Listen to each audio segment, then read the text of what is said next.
I'm alive. Okay.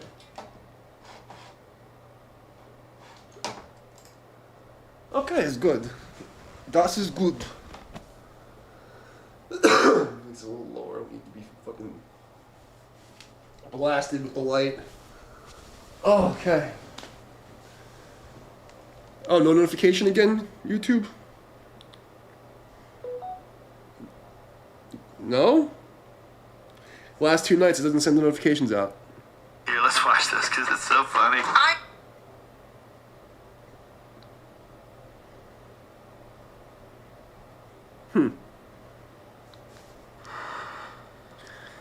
That's weird.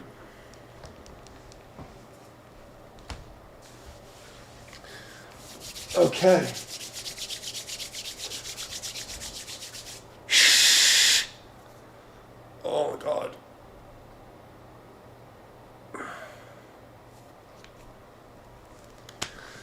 Oh man.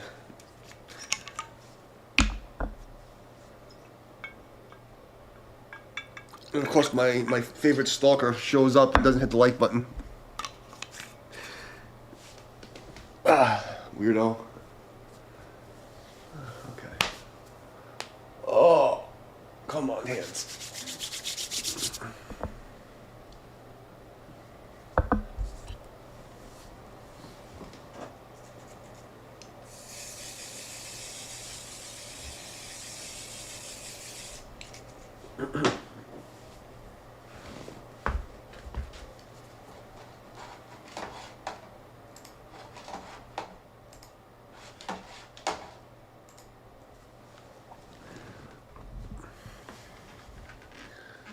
Very weird. It says I have. Okay.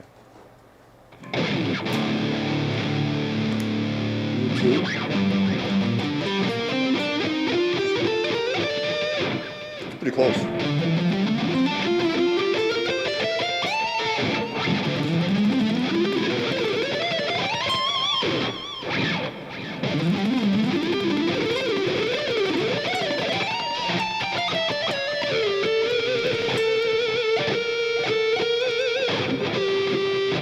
It's fucking really close.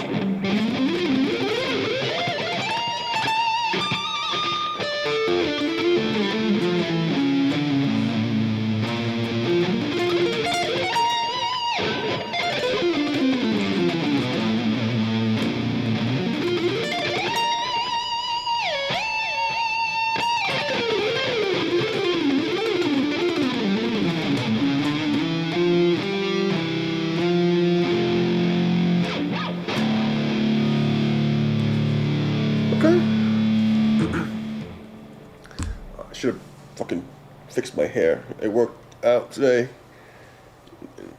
I'm all scruffy and it's fucking tickling me.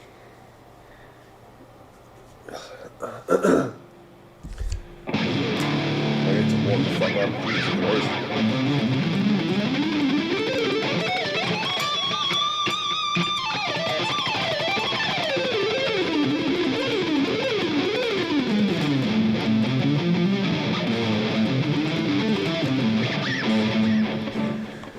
I forgot about that. So I used to play shows that was really cold. You'd sit on your hands. And your ass would warm you up. Totally forgot. I think I've done it once on the stream. But yeah, my hands are cold. Like ice cube cold. Let's go sit on this and rotate for a second. Oh, we already have it fucking from yesterday's, right? What we? I don't know. I was drinking. There was some freaking track that I found that was just really good. It was like 50 minutes of some kind of like weird poppy like classical metal thing. And I don't remember what I played. I just remember like I was like, not now, Chief. I'm in the fucking zone. That's all I remember. And then some Chinese bot came in saying some shit, and I was like, I couldn't really see the chat. My fucking glasses were fogged up. It was good though. It was fun. Oh god.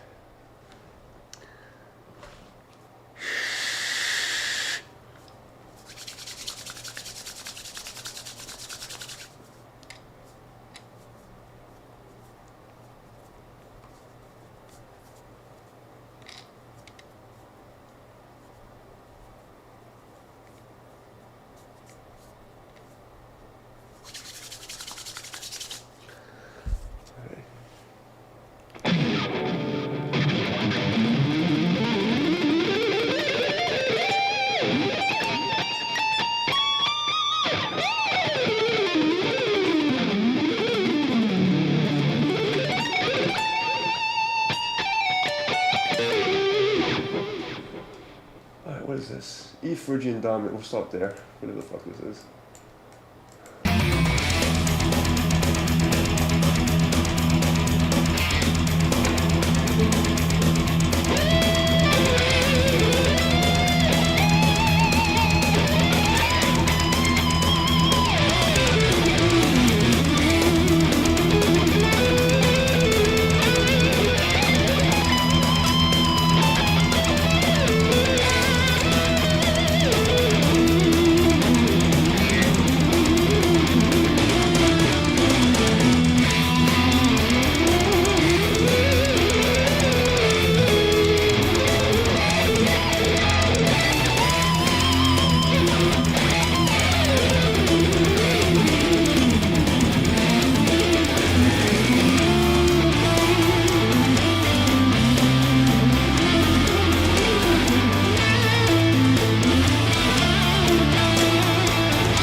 Thanks, Alfred.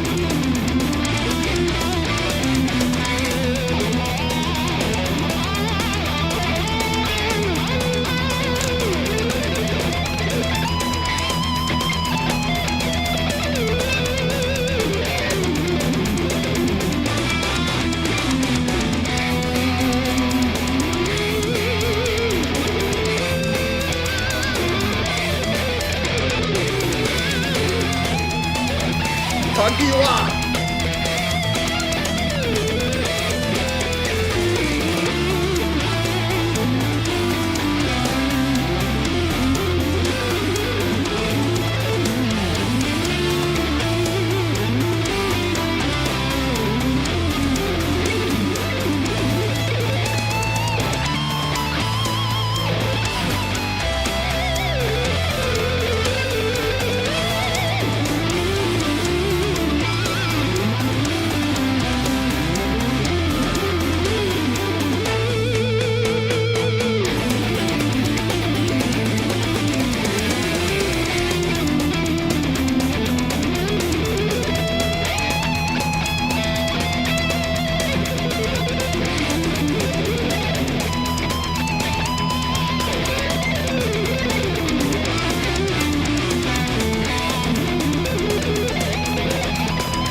Louder, I could barely hear it. I was getting lost. There we go. Thank you, my Russian friend.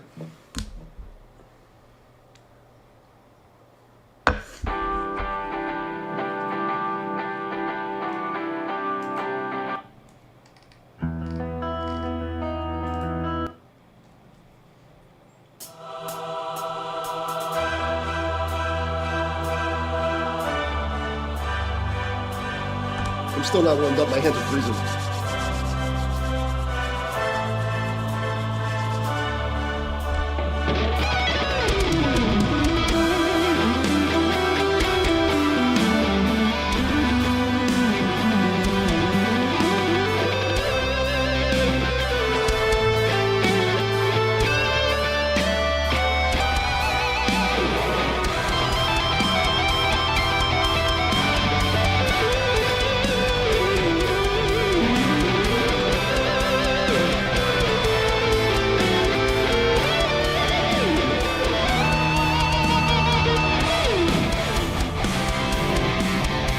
Hold on, I gotta fix this. So I'm warming up, and this is just fucking driving me crazy. Fucking. You gotta do a fucking hair reveal.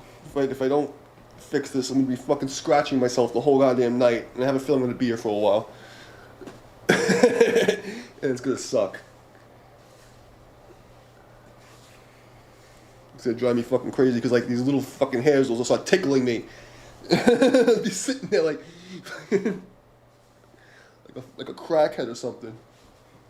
Because I have a fan over my head, so it's like blowing like my hair like this, and it just like terrible, a terrible feeling. It triggers my TISM, my sensory acetaminophen American perceptual thing. What do you call it? What are they? These weirdo left. They have a fucking name for everything. It's a sensory trigger.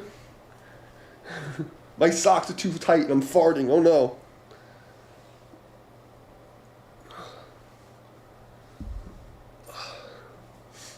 The autism kicks in. It's like, ah, don't touch me.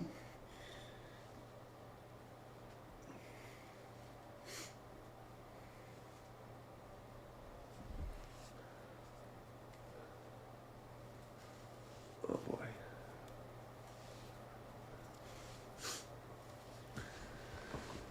Blow my schnoz.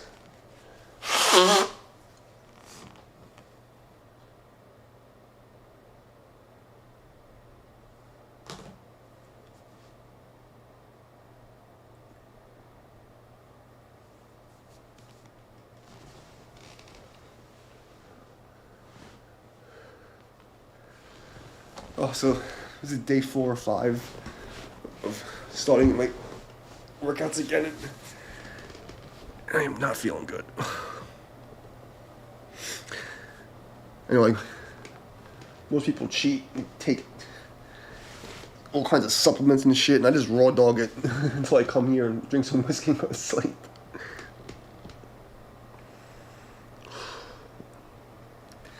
My hip is super tight. Okay.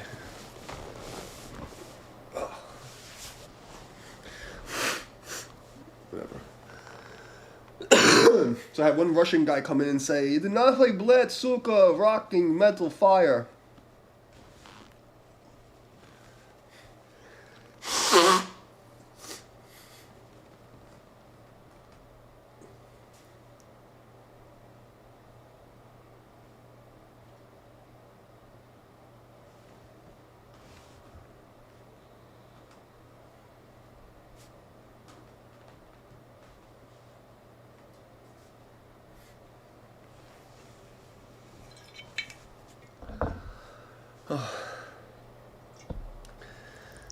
You know,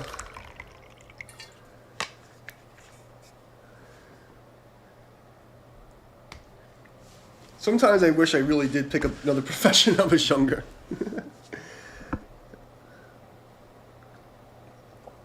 I started teaching martial arts in 1995. You know, my body has miles on it. It doesn't look like it, but it hurts. Oh boy. Wait, where were we? What was this shit? What were we playing?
Canon Rock. I don't even know what that is. What's that mean? I don't know what Canon Rock is.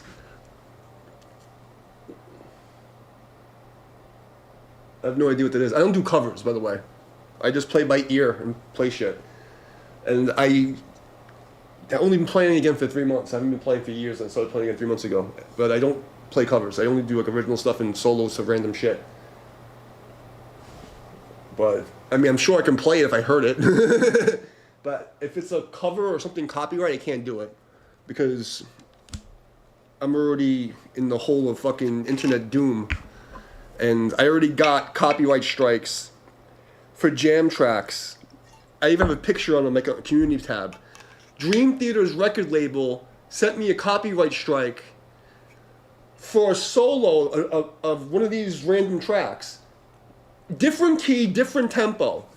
And they said I was playing one of the Dream Theater solos. It was like, no offense to fucking, but like, it was like double the speed of the solo that was in the Dream Theater song. It was like, I was like fucking going stupid, like, like fucking full retard. It was different key, different tempo and everything. I still got a copyright strike. I mean, someone sent it to me. What the hell is that? Now you got me curious. What is it? I'm gonna get copyright strike for this anyway.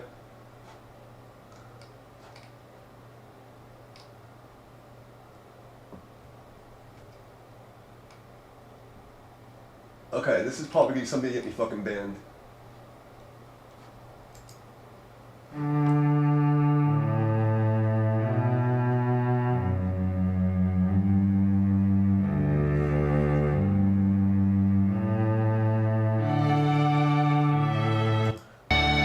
Oh, you mean Taco Bell's Canon?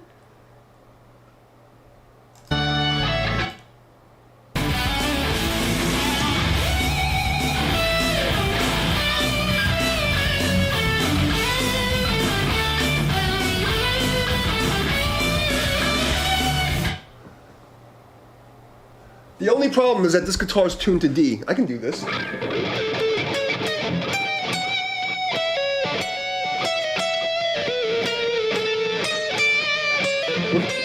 If you don't hear me.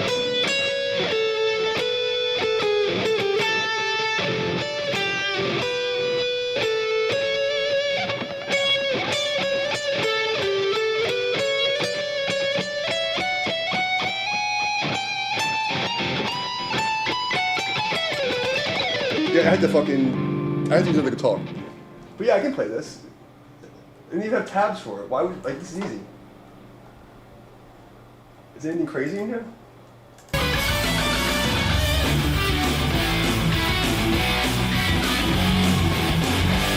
Really? Hey, what's up, bro? How you doing? I didn't even know what it was. It's basically, I played this on acoustic in college. It's like 27 years ago.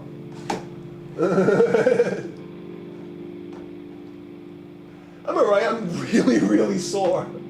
Like everywhere sore. Like I'm like hurting.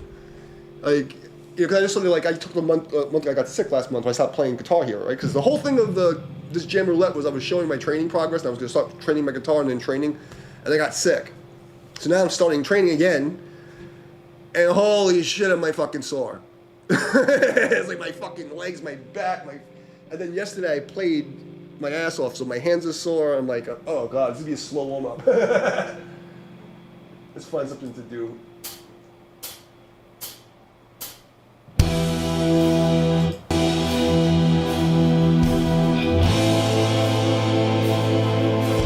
Wait a minute.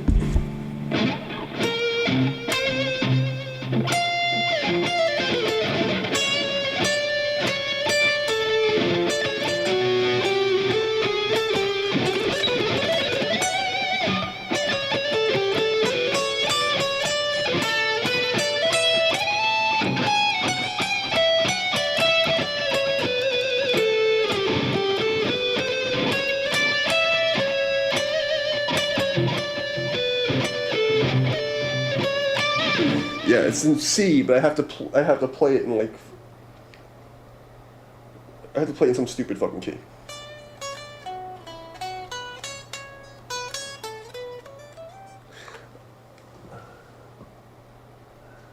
Yeah, you know, because it keeps me honest, and I have to fucking start training again. I have to get back in shape. I spent the last 5 years being a fuck off in the when, you know, I still did my ninja upkeep to make sure that I can, you know, do what I gotta do. But I wasn't like training. I was just doing like the basic upkeep, you know, like just to be able to like do my forms and kick people in the face. It's not like I was like trained to be a ninja for real, you know. I mean, it's the end of the world. I don't need to be like doing all this stuff, you know. I can, so I just like, you know, do like one form a day. And that's enough, you know. And now that I'm teaching, like all the time again, it's like fuck. So I gotta not be a fucking slop ass.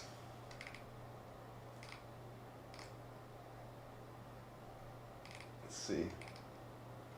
What kind of track should I play? Do you play guitar? You wanna pick a key, pick a style?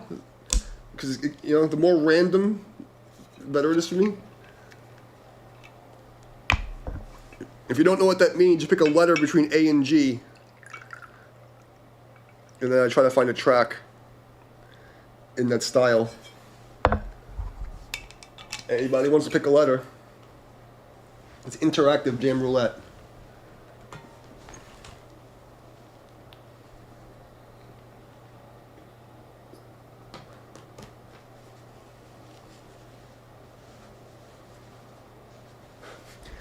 Yeah, anyone. You're talking. Pick a letter, A to G. And pick a style. Rock, metal, neoclassical, death metal, grindcore, black metal, classic rock. Okay. Is it you playing the guitar or is it somebody I'm getting fucking banned for? Yeah, like, you know, like if it's you playing, I'll definitely watch it. But if it's, you know, I gotta be careful not to get a copyright strike. That's all. And for some reason, the stream is like delayed. I have it on ultra low latency, and for some fucking reason, it's always like 30 seconds behind. But I have it set for like 5 seconds. I don't know why it's so slow.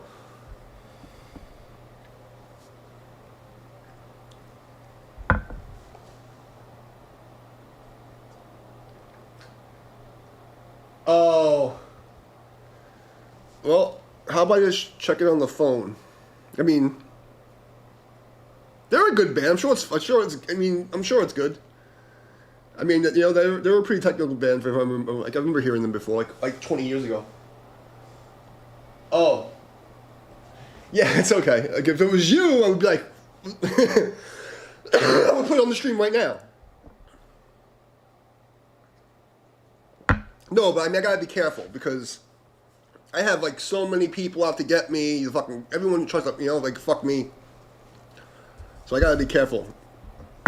You know, I reserve my outbursts to telling people to fuck off when they deserve it.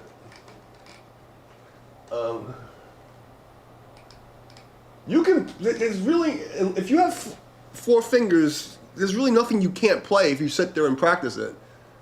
Like you can play it. You know. Listen on the phone. Okay. What was it called?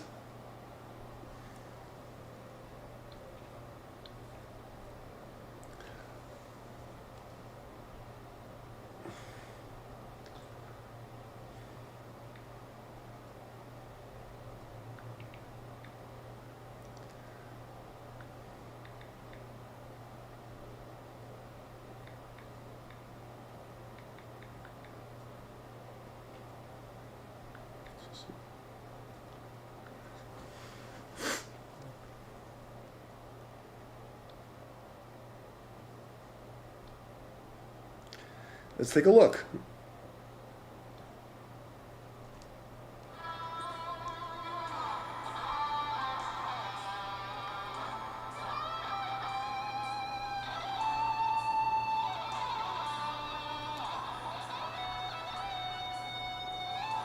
I'm watching a guy teach it. I already...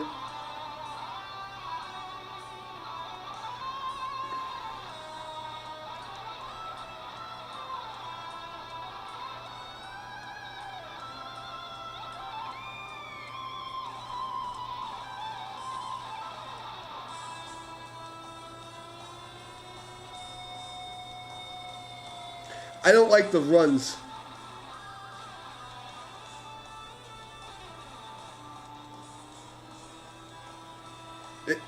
Let me try to find the. I gotta find the guy who actually plays it because.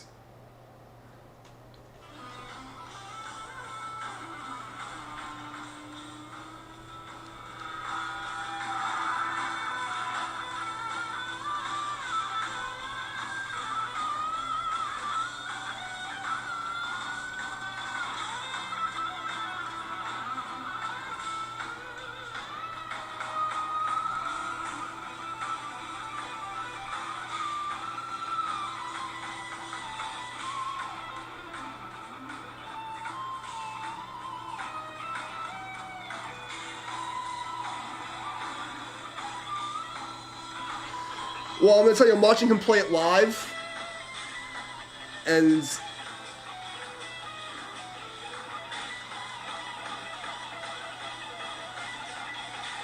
he hits the string so hard they're out of tune.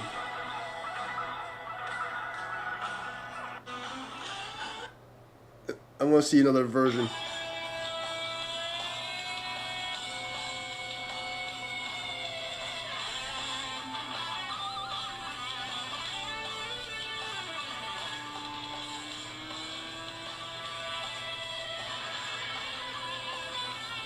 This one's better.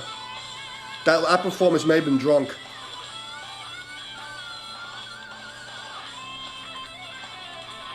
See, this one he's playing in tune.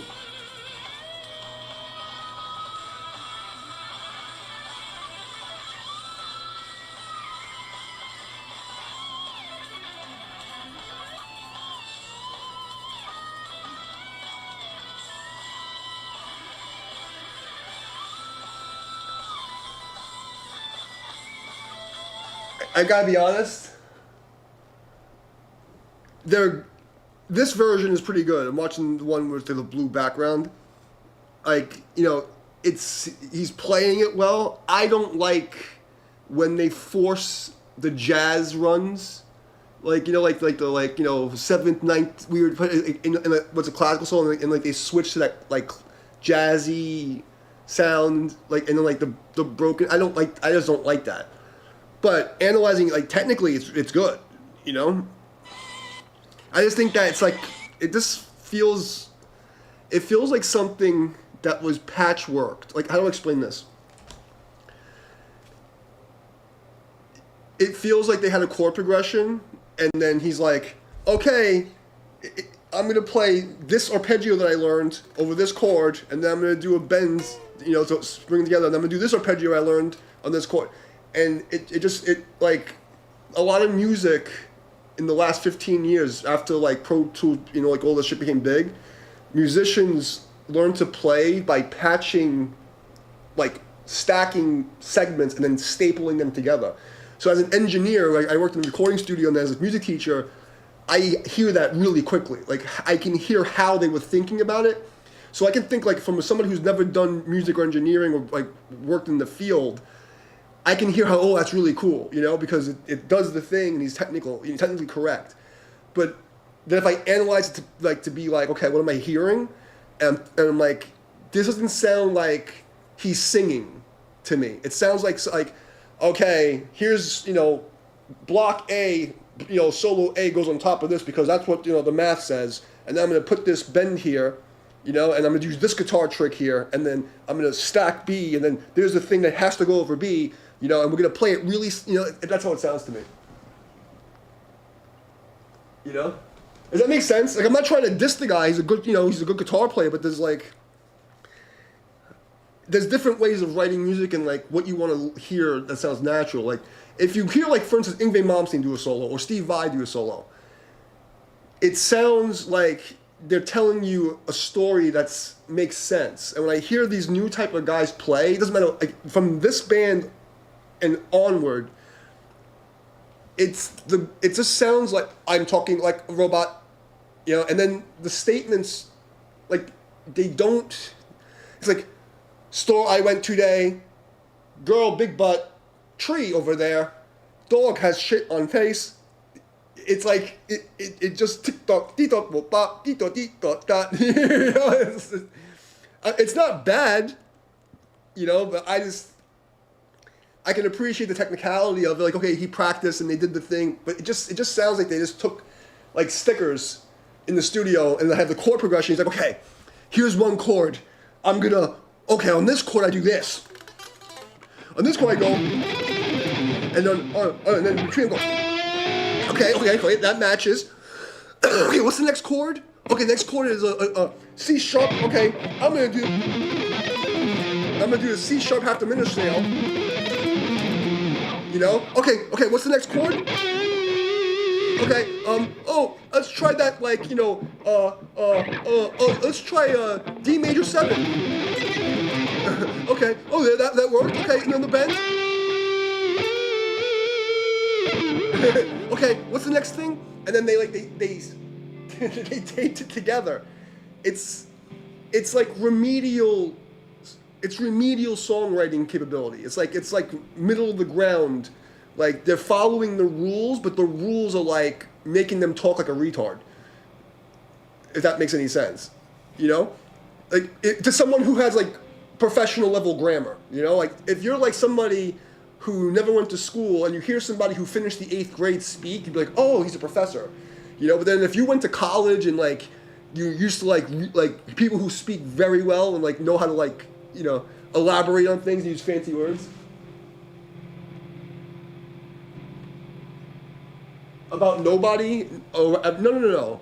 Like, there's a lot of guitar players that are, like, for instance, the guy from Obituary, Cause of Death, the solo in Obituary, Cause of Death, not the most technical solo, but when you listen to it, it sounds like I'm telling you a story about my day, right? That's the thing for me, a good solo, is like, I'm going to tell you a story, and it's going to have proper grammar and the proper, like, it's not like I'm going to think about everything, every word. If I just have a conversation with you, like I'm doing now, I'm not sitting there and thinking, okay, the cat in the hat sat where the bat.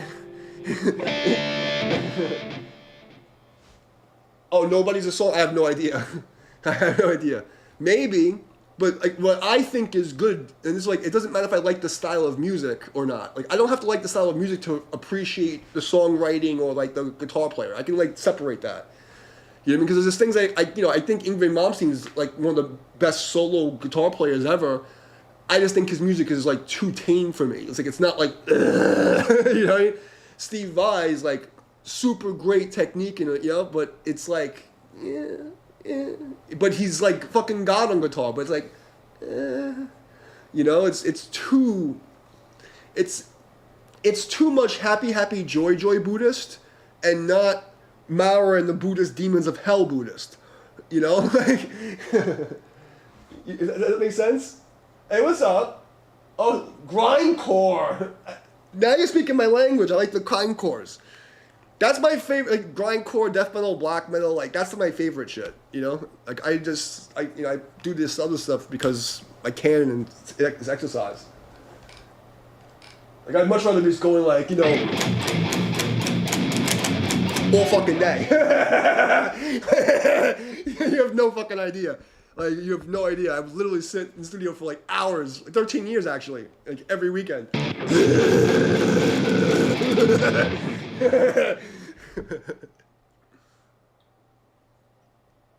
But,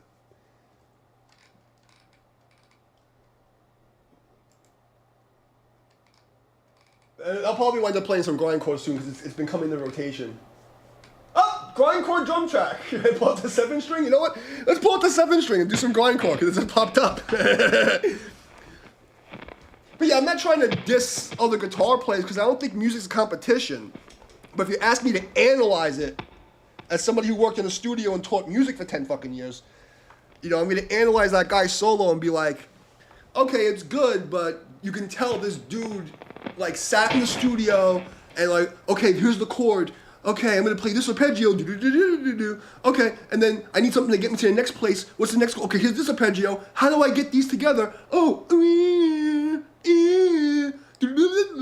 okay, what's the next chord? That's what it feels like to me. Like, why should I be nice? I don't even listen to that fucking music. Like, fuck that, you know?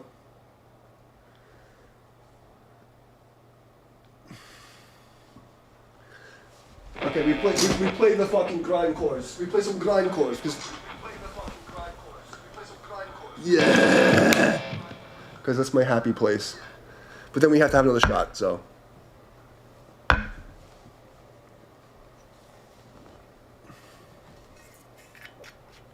And like you can, like, even if I'm like improvising grindcore, you can hear that I'm like trying at least. I may not always pull it off, but I'm trying to like think of a conversation, and like, okay, I'm gonna say this thing and then describe the thing, and then it's like a 5-paragraph essay or something. You have a thing you say, and then you answer the thing, and you put a fucking, you know, you put the period and the exclamation point, and it's like conversational. If it's like, okay, here's an A minor chord, and it's okay. I better play this one arpeggio, and it's like, fuck.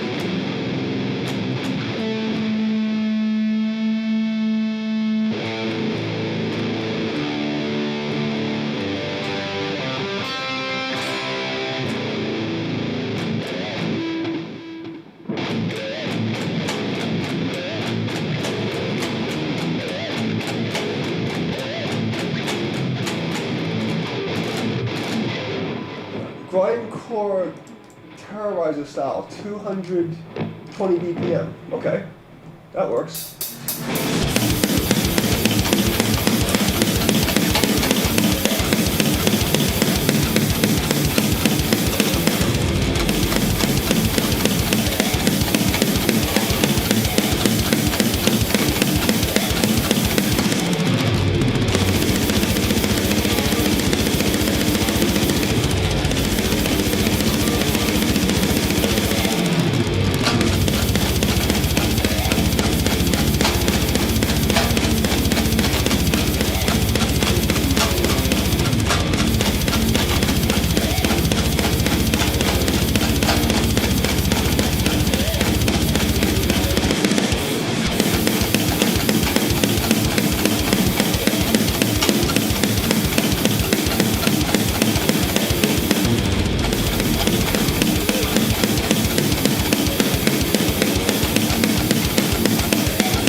Thanks.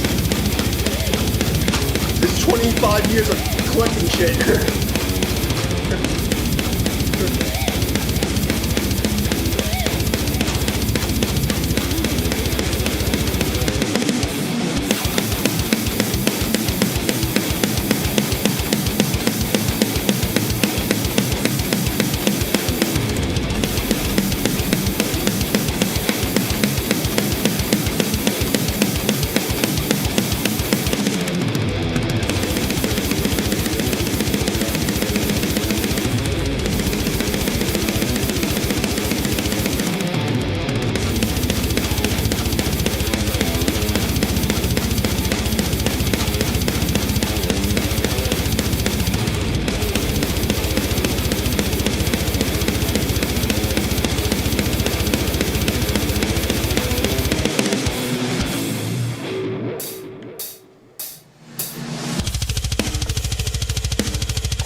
Thanks.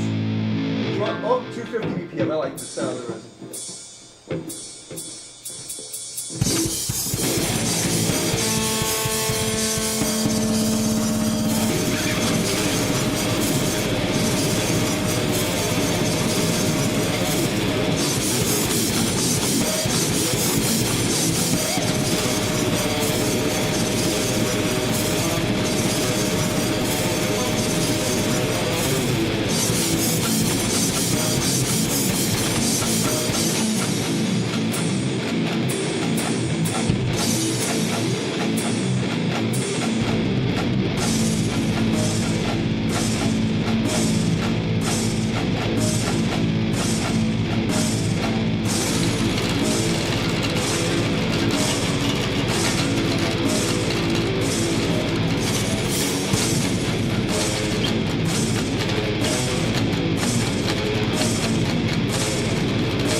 So you had a question.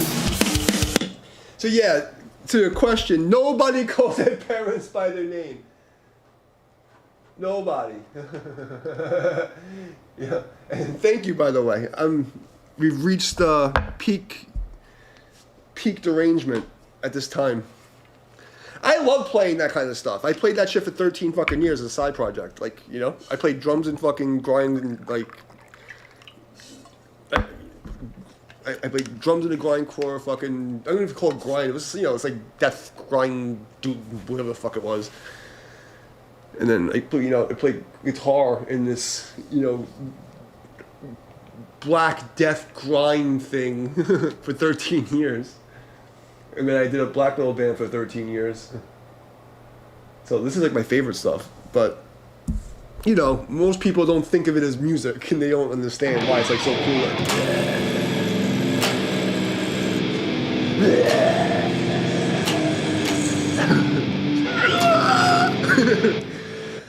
oh. I don't want to scream and get myself in trouble. But I used to sing in the band also. I have some pretty disgusting vocals. It's just really hard to do it quiet and not get in trouble. Like, quiet screaming is not my thing. I only know fucking... fuck everything.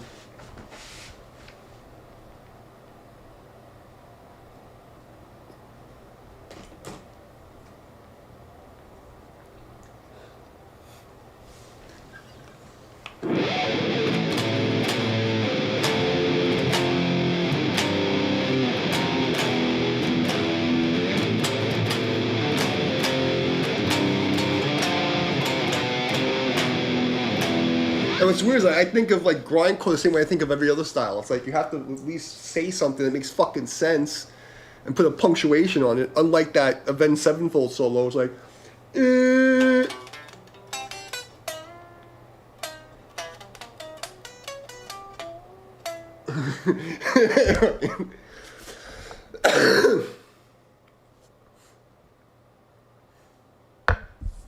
sometimes I get lucky. What's this? Another grindcore track?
the volume on these tracks is not even, so I have to keep fixing it to make it even with my guitar. Yeah, this grindcore shit makes me the happiest. Like, you know, doing like the neoclassical solo stuff is harder because I obviously have to match to 4 instruments. If it's only the drums, it's easier to, like, you know, all I have to do is follow the kick drum and the snare drum, you know, and some accents here and there. So it's like if I hear the kick drum, I can follow. Because the trick is, can you hear the 3 layers, like the kick, the snare, whatever the fucking accent is, and then, you know, decide how you want to, like, you know, either you to follow it or you're going to play against it. So after like 1 rotation, you have to be able to catch it and fucking know what to say, you know? It's like sparring in karate. But it's easier than trying to do a solo when there's like 4 instruments playing all different kinds of shit. So that's like harder. But this is more fun. But it's the same thing. If you can fucking play like grindcore well, you can play fucking solos well. If you know?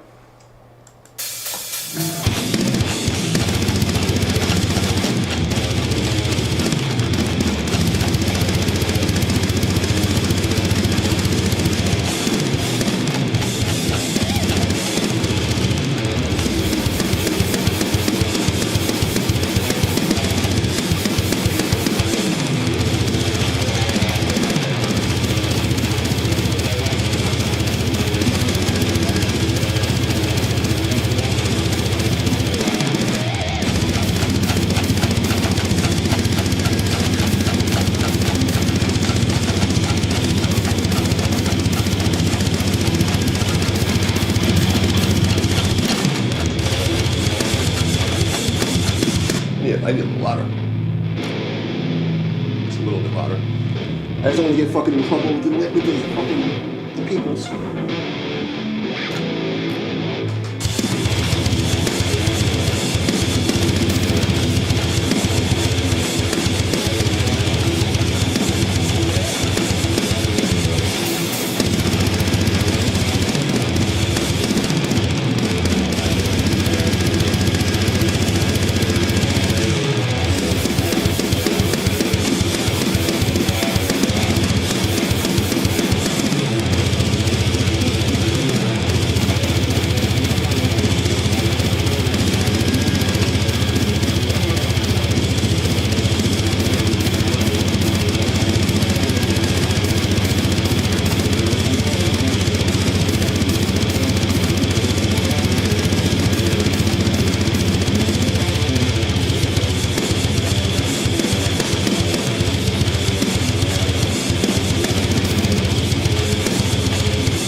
That's called grindcore. That's when you put your face in a meat grinder and you fuck yourself for hours at a time. That's called grindcore.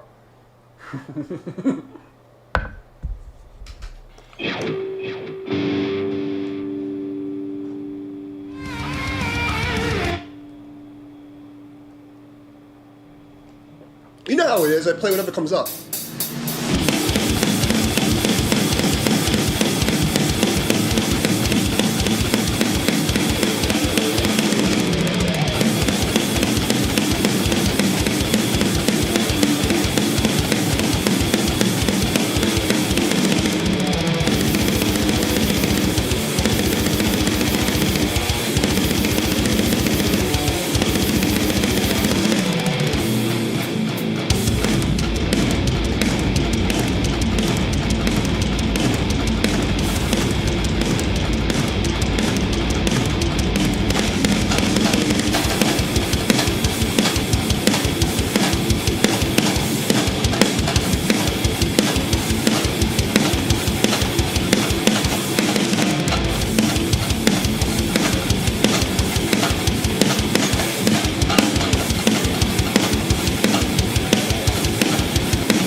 Just remember what you played, so you can make it sound like you know what you're doing. You just play random shit.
If I hear this shit, all I want to do is dance like this.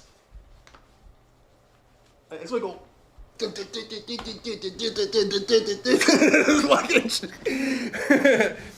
Like people don't understand. Like, why do you play guitar? They think I'm just doing it for attention. No, I do it because it's fucking hilarious.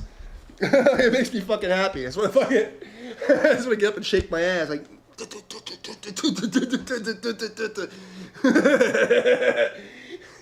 This like makes me happy. Like nothing makes me more happy than drinking fucking vodka or whiskey and just fucking playing blast beats and playing like the most disgusting fucking thing you can possibly think of. This is my happy place, you know? It's like, yeah, seriously, bro. It's like we would be in the studio and like because like we were in Brooklyn, so we had a place it's called Fastlane Studios. You can look it up. It's not there anymore, but you can look it up. Fastlane Studios on Flatbush Avenue, and we were like legends in the underground in New York. And we would have up to 100 people come to our rehearsals to watch us play. And when we would go into like, you know, we had a black metal band, but we would also do like this death metal grindcore thing. And whenever we did the fucking grindcore shit, we'd have like everybody.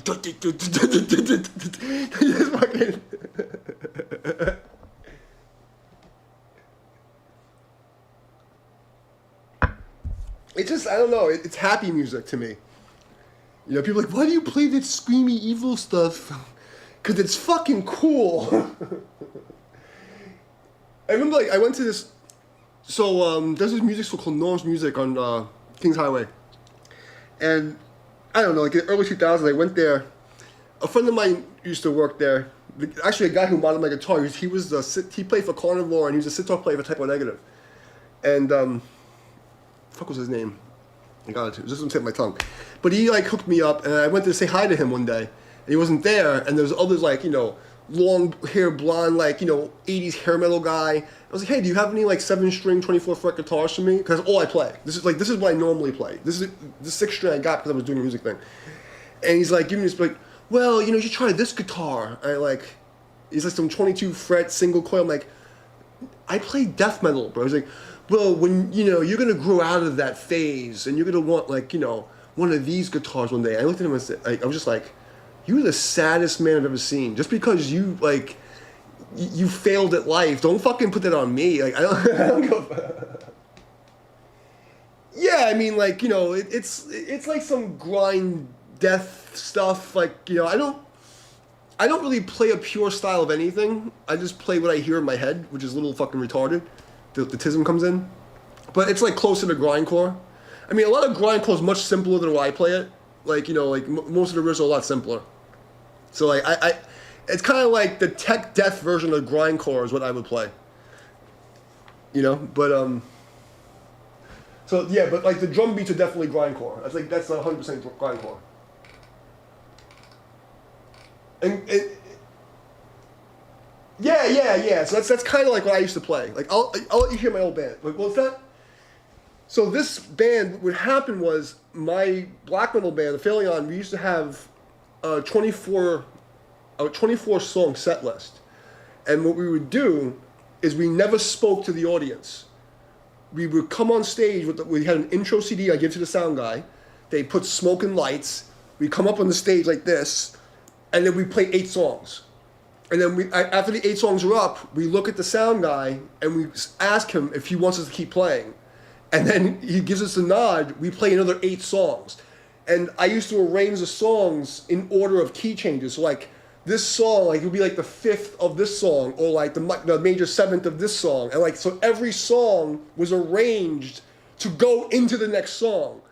So we would play literally, technical grindcore. That would be what I play. So we would play this fucking set, and we have 5 to 9 minute songs. So we do 3 sets of 8. It was 888 was my number. I used to use 888 all the time. So we play this imagine fucking crazy intro and the smoke and everything, and then we come and play 8 songs, and then we go like this, and we're like yeah, because it's one long song to them because they can't even And I look at the sound guy. The sound guy would go like this, and we would go next 8 songs. And we just go straight through 8 songs. There was no stopping. And then after we look again, and they go like this, and we play another 8 songs. And then because we were always not always, but a lot of times we would be the last band, the headline, whatever.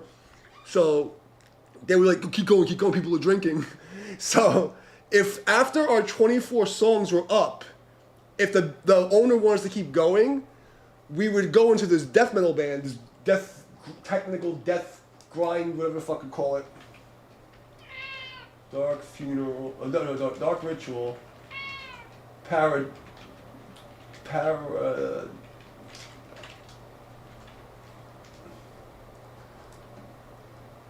So this is now here's the thing. We have a 24-track improvised live album. So we didn't write any songs. We would just go on stage and we would play like this and this, and I had sheets of lyrics and I would just fucking play.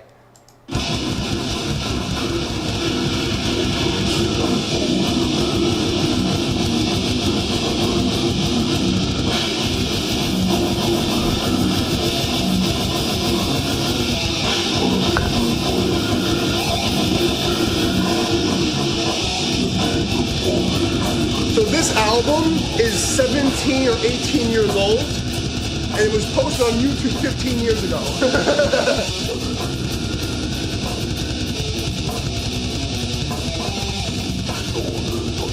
Dark Ritual. The Dark Ritual. And we never released the album because we wanted to keep it grim and necro and underground, And on top of that, we were getting attacked by the fucking commies, so. We do have the copyright Library of Congress shit.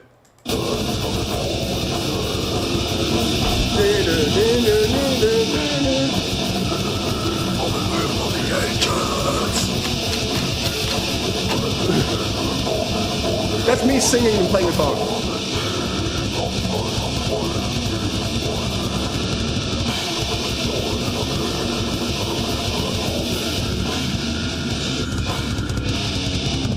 And there's no triggers. Everything is live, all microphones, just like going, fuck you, and it's gonna blast.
Oh, we did try to release it, and then we got shadow banned, like, you know.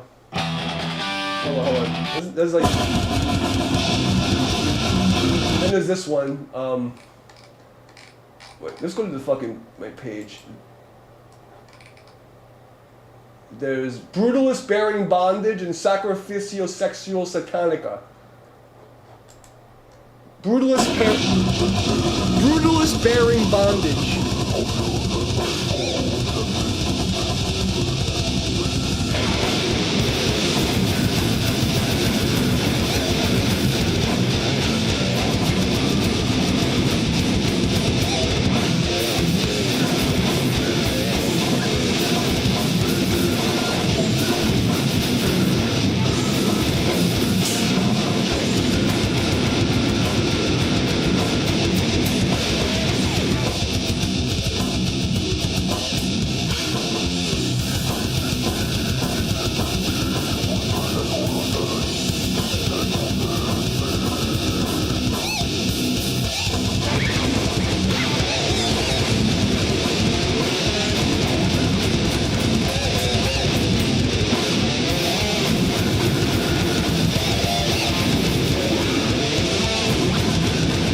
It's 17 years since I played this.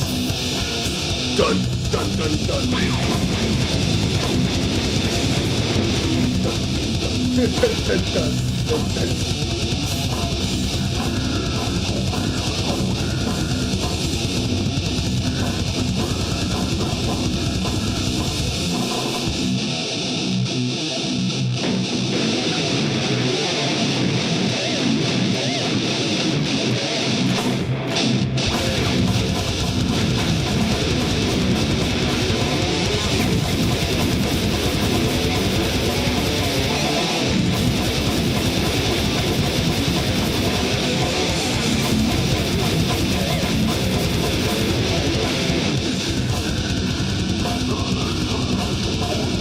I played in the slam band also. Yeah, I played in every kind of fucked up music you could think of. I played in like probably like between like 30 and 50 bands. I can't remember all the bands I played in. I had my bands that were my main bands, but then I would session for other bands, and like in the studio, I played with every band there. And this is like a Brooklyn studio. We had 5 rehearsal rooms. I used to work there for like fucking 10 years. So like I would just go in people's rooms, pick up the guitar, start playing with them. You know, and then I would go play shows with people who need me to play, and like, I just randomly play with anybody, you know? So I played in slam bands, hardcore bands. Like I've either played a show with them or jammed with like half the bands from New York at the time. From like 1995 till 2007, I was in this Brooklyn studio, and then I opened my own studio in Long Island. I was there from 2007 2012. And over there, I was playing with a lot of hardcore bands. Like, you know, like I wasn't playing with my band. I was playing with, like, you know, whoever showed up. So yeah, I definitely played with slam bands. But that wasn't as popular.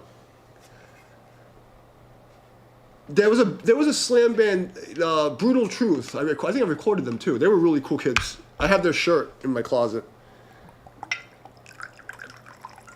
But that was like, anything that's like brutal and disgusting. But the reason I went, and here's the thing about black metal, I didn't know I was playing black metal. My tism, I wanted to play classical death metal. Like, I was a kid, all I knew was like I liked Beethoven's Fifth, and I liked heavy guitar. I wanted to mix them together somehow, but like I wanted to get that sound, and I wanted to be brutal. That's all I knew. I just knew I wanted to be brutal, And I was playing this stuff, and then people were like, "You're playing black metal." I'm like, "What the fuck is black metal? What the fuck does that mean?" So that's how I got into black metal. I didn't even know what black metal was, and I was playing it in the 90s. I had no idea what it meant. All I knew is I wanted to play classical music with a death metal sound. I want my solos to sound like Cause of Death from Obituary, but I wanted the guitar parts to sound like Bach, mixed with Beethoven. That was my goal, So I didn't even know what any of that was.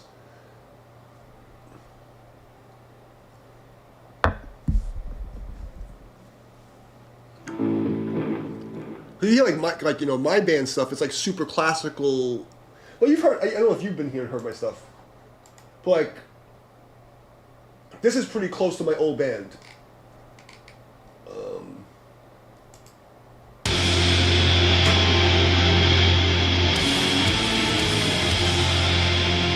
This is my solo project, but this is close to like my old band, like my classical thing, classical thing. The problem with that was I used to make the parts easier because they weren't, they're my students, so they weren't really on the level to play everything I wanted to play. They were holding me, But they did good,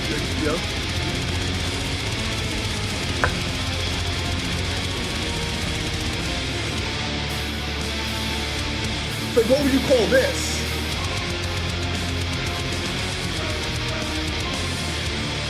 Because here I'm playing every instrument, so obviously, it's not like as good as it would be if it was like a whole band.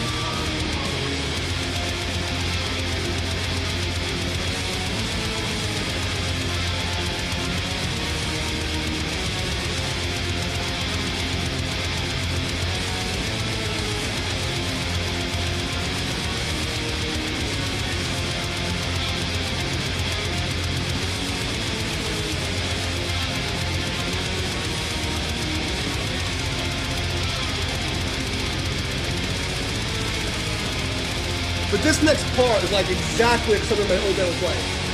Like this is a failure right here. I used to have these two girls, I had an opera singer and a death metal singer, and there's two girls.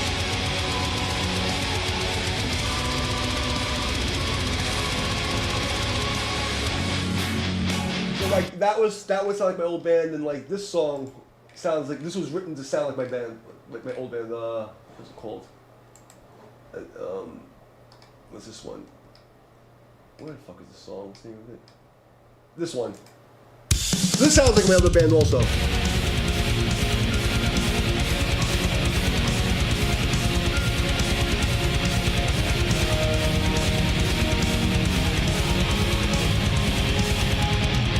And I'm blacklisted and shadow banned everywhere.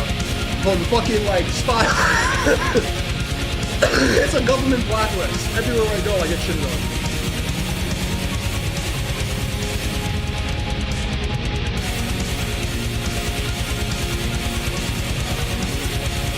They like deleted my life history. The only record of me existing is this one Terrorizing magazine album I have and the Metal Archives. Other than that, they deleted everything. I got locked out of MySpace and deleted my tracks.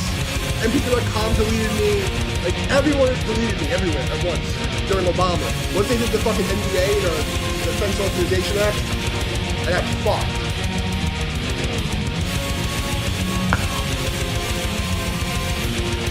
Yeah, the NDAA, the National Defense Authorization Act, that's when they started fucking with the internet, fucking me up.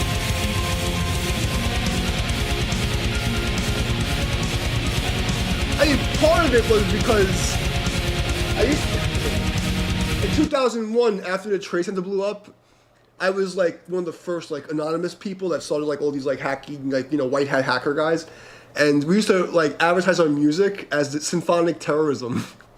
So I kind of pissed the government off and put me on the list. And then after that, I got Antifa hated me, the Republicans hated me, everyone's, everywhere I go, people fucking like shit on me. But yeah, so that's what happened. If my real life story gets out, like I'm gonna make $1 billion in lawsuits, and everyone's gonna be like, "What the fuck? How you still alive? How are you still alive? Like really?" Alright, we're trying to play some normal solos. I don't think people want to hear this shit. I kind of want to hear this shit.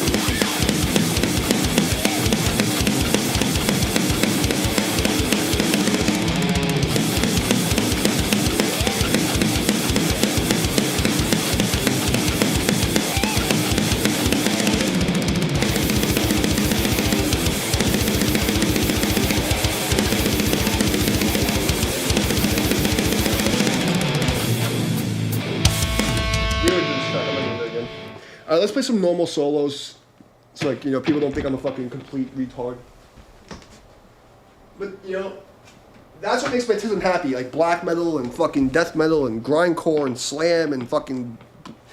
Like anything that's harder than hardcore. That's when my dick gets hard. Like all these like fancy solo things I do for exercise. I mean, in the early 2000s, before the Obama recession, I used to get paid $150 an hour to do session gigs. So I would go into a studio and play somebody's parts for them and give me for $150 and then I'd leave. And then after around I think the last session gig I was like 2010, 2012. And the economy and everything just went fuck. Yeah. So I have like maybe 15 to 20 album credits, and then like a whole bunch of other bands I played for that like nobody knows I was a guitar player because they sucked. So I just played their parts for them.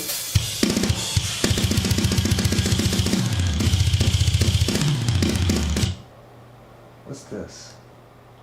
Oh, the Japanese thing. We did that before. I saved this one. Hold on. Hold on. I'm sorry. I'm behind the. Yeah, Brutal Truth were my friends. I used to hang. They were like in my studio all the time. I have their T-shirt. Like I used to hang out with them. Like smoke blunts with them. Like they were my friends. That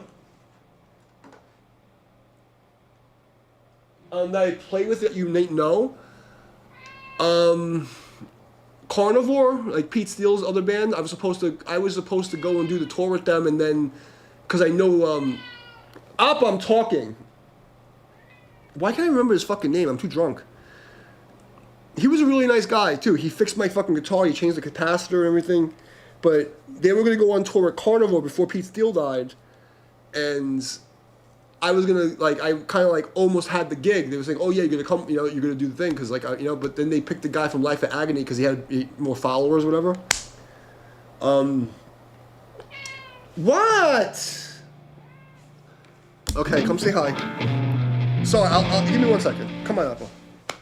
Come up. You want to say hi, right? Come up. Come on. You wouldn't pick you up because you're fucking baby. Hi, I'm Appa. I want my 5 minutes of fame. Otherwise, I'm not going to leave my daddy alone. Because I'm fluffy. And that's what I do. Dude, you're getting fucking fat, bro.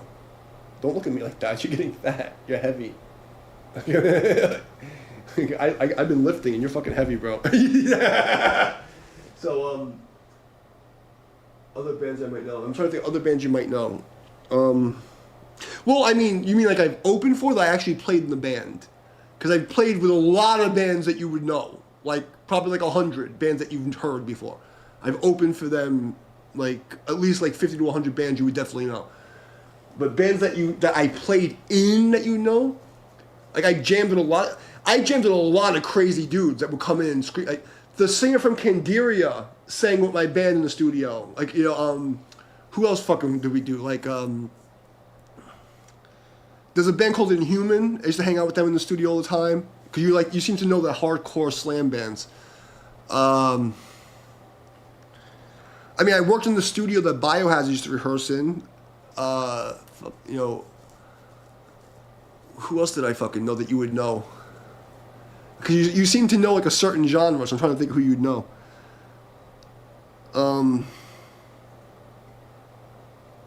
It's a fucking blur because I'm always fucking drunk. My thoughts on thrash. Thrash is cool. I just it's it didn't hit me in my soul, you know? Like I appreciate the music and the technicality. Like as a musician and a teacher or engineer guy, this is the weird thing, my tism. I can listen to any kind of music and say, "Oh, he's a good musician. That's correct. This follows the grammar of this style." But then when it's my personal ego, I'm like, "This is fucking trash. I don't listen to this." Like, you know, like if I like, for instance, like Megadeth, great fucking musicians, but I would never play that myself. You know, Metallica, everything before the Black Album was fucking epic. You know, and then the Black Album came and they fucking sold their soul to fucking the gay Satan, and then the fucking Napster thing, fuck them.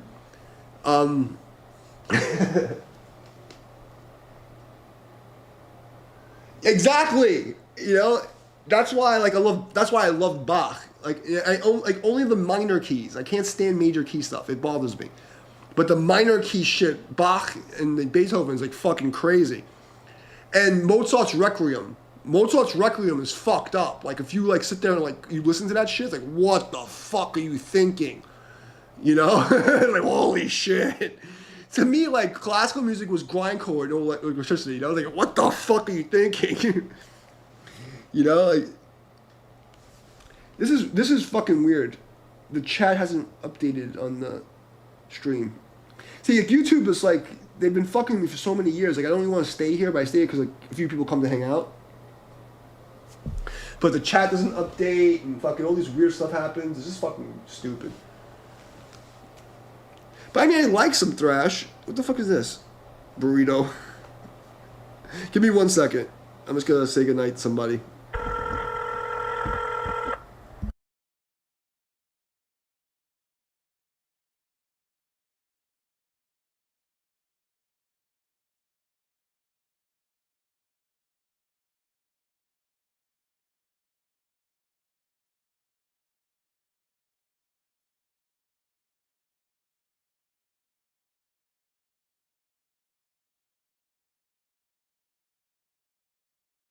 My girlfriend.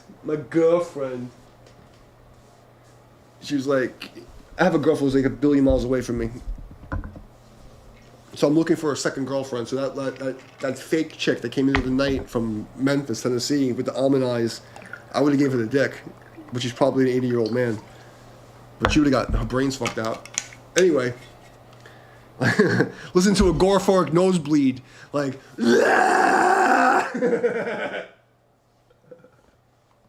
You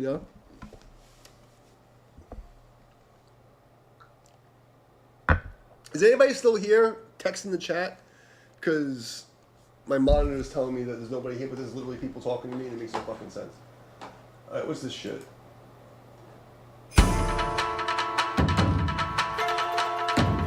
Okay. No, there's definitely more than you here.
I can tell because if you were in the other version, I won't be able to see you. I only have, so here's like the main chat in the vertical version for shorts, and then here's the big chat for the landscape mode. I only keep this here for the retards who can't follow instructions, and they go to the big page and it says in the description, go to this one, because when I'm playing and I'm looking at the chat, my guitar headstock is literally right through my eyes in this version of the chat. I do that on purpose because they don't deserve me to read their chat. They can't fucking follow simple instructions. Like, how many people come to, like, you can't hit the fucking like button. Like, you come to stop by somebody's stream, you can't just hit the like button out of fucking sympathy. Fucking scumbags. Like, a bunch of scumbags.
What I am drinking every night is Evan Williams. I only drink Evan Williams. I should be sponsored by Evan Williams. So, I used to play, all my bandmates were from like the fucking Eastern Bloc. Like, you know, Latvia, Russia, fucking, you know, and one of them got deported to Israel actually. But he was Russian, but he got deported to Israel because it's how he schemed his way out of going to Russia. I don't know what the fuck happened there. So my guitar player got deported. But we used to only drink vodka. I always used to drink only clear liquor. Vodka was the main thing. And then before I left New York in 2018, one of my students who's a cop, he goes, "Yo, D." And I wasn't even drinking or anything at the time, you know. And he's like, "You gotta try this." I'm like, "All right, what's this?" And he goes, "It's Evan Williams, bro. It's like the coolest thing ever. And, like oh, the best liquor." And I taste. I'm like, "This is really good." So if I do drink, the only thing I drink right now is this Evan Williams. And I only drink when I'm on the stream. Like, if I'm by myself, I won't drink. I don't drink at bars. If I go to a bar, I have one beer, and that one beer will last me 3 hours. Because, like, from working the parties, like, I get paranoid. Because I did security at the parties, I hosted the parties, I did everything, you know, so, like, that whole life. If I go to a party, I automatically go into this fucking bouncer mode. Even when I'm trying to hang out, you can't take it out of your head. You know what I mean? So, like, as soon as I get to a party, I'm automatically, like, scanning and doing all the fucking things, and I can't relax. But also, I don't like to be outside drunk. So, this is the only time I drink is with you guys.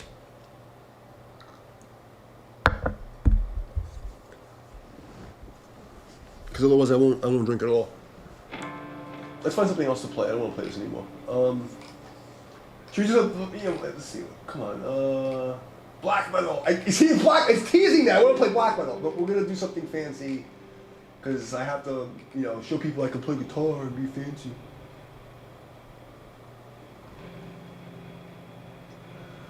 Oh my God! I've seen so many gory road accidents. I told the story yesterday. I was like, because I started doing private security at 14. So like I was doing like patrols and taking out crack dealers at fucking 14, 15 years old. And I lied about my age. It's a whole long story. But I told this story yesterday. I was on at 15, 16. And I went to Kings Plaza Mall to meet my girlfriend. And this lady, she was like 80 years old. She got hit by the bus and run over. And there's like 30 fucking people. Maybe, I don't even know how many people. I'm just giving you a number because it was like a crowd of fucking people on Flatbush Avenue in front of Kings Plaza Mall for like 2 in the afternoon on a Sunday or something. And I actually remember, going and seeing like this whole crowd of people. So I walk over to see what the fuck's going on, and then all these people just looking at this old lady. She's on the phone, and she had 3 compound fractures. I don't know if you know what a compound fracture is.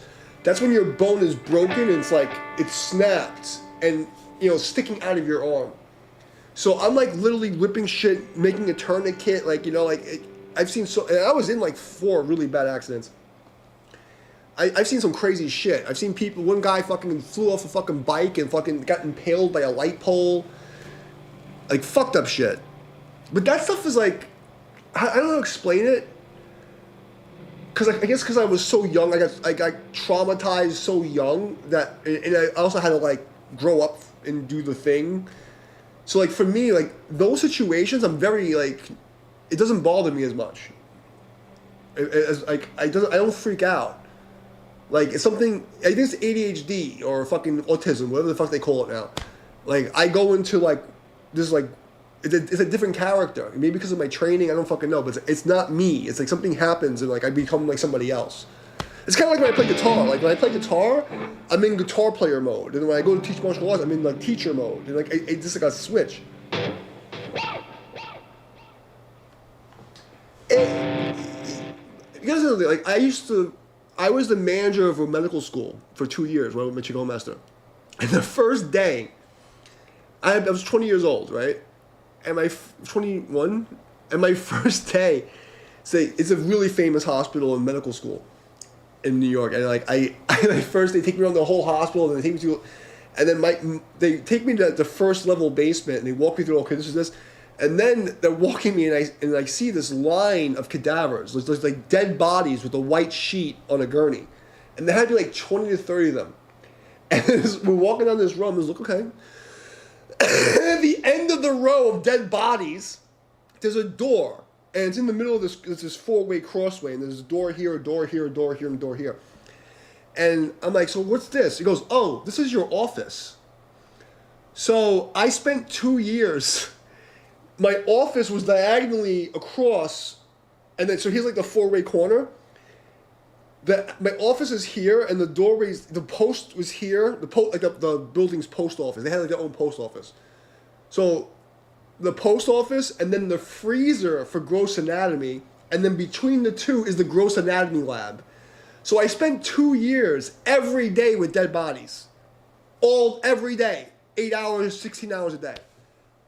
And then like doing private security and like working the parties in New York. I've seen everything, and just growing up in East New York and fucking Brownsville and Canarsie and fucking, it was like I've seen horrible shit,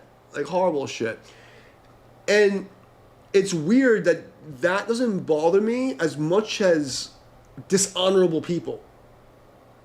Like, yeah, it's like, oh, I don't want to see that, but it's like I get like something in my brain, I get over that, but I hate people who have no honor. That bothers me. That stays with me. If you have no fucking sense of justice, it makes me sick. But like, I'll be the first one. If you get shot, I'll be the first one to run up to you and try to fucking clog your fucking hole with my t-shirt. And it won't bother me. Like, I've done it many times. Like, I've seen people get fucking hacked, like fucked up. Like, I've fucked up a lot of bad. I fucked up people like bad in my life, and I don't feel anything. Like that kind of stuff doesn't bother me. It's weird,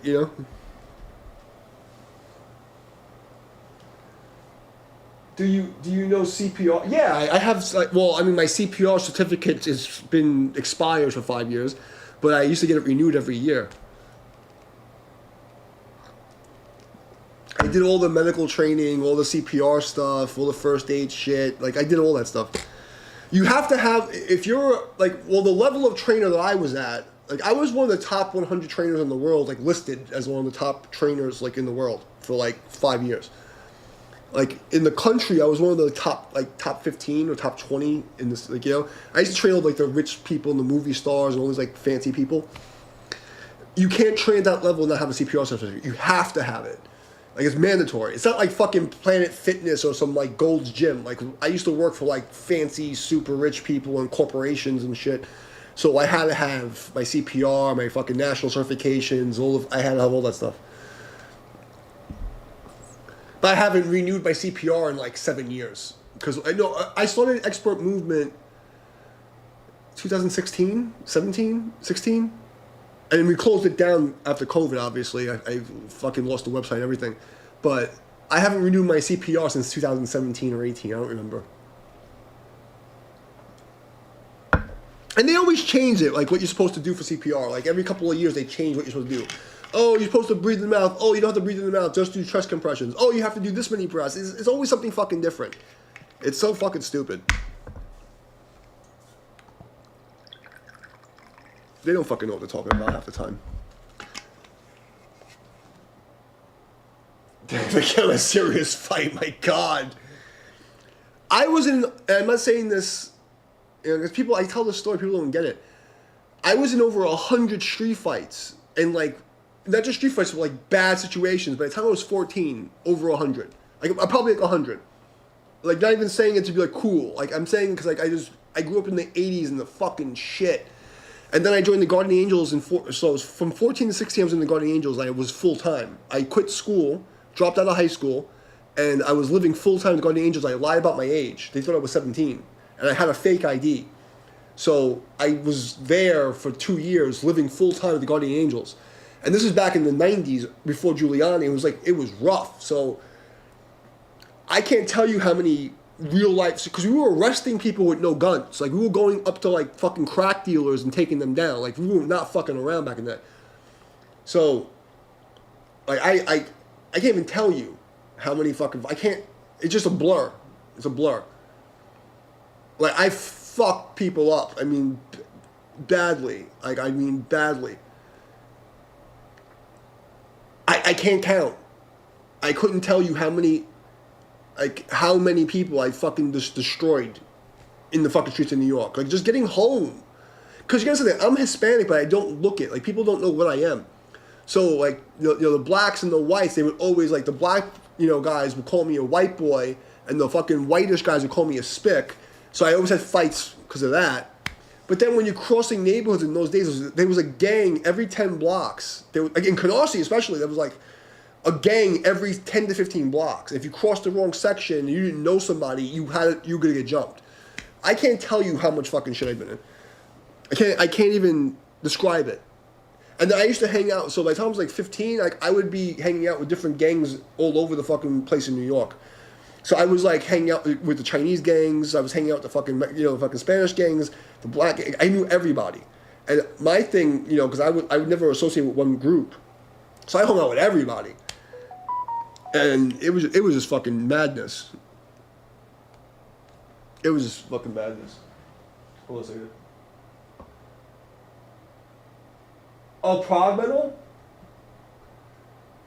Well, I don't remember. I can't remember if we opened for Opeth, but I can tell you that I hung out backstage with Opeth, Moonspell, and Pete Steele was there. I don't remember if the rest of the Type of Nick was there, but I remember it was Nokia Theater, and I think I had VIP. I don't remember if we actually opened for Opeth, but I hung out with Opeth. I can tell you that 100%. Like, I remember hanging out with them. Because I remember I just remember Pete Steele, because Pete Steele, when I first played L'Amour's, like, he was like, because we were like, little kids. We were like fucking 19, 20 years old. And I'll never forget it. Like, the first time I was backstage at like the big club, like big club. And we're like, what do we do? How are we supposed to act? And Pete Steele's like, hey, how you guys doing? He's like, hey, have a beer, blah, blah, blah, what's the matter? And he like treated us like little, like his little brothers, And every time I'd see him at the parties or the clubs, he always treated me like really cool, And his band was assholes, but Pete Steele was like the fucking man. So at Nokia Theater, that's what it was. Yeah, it was Nokia Theater. It was Opeth and Moonspell and somebody else.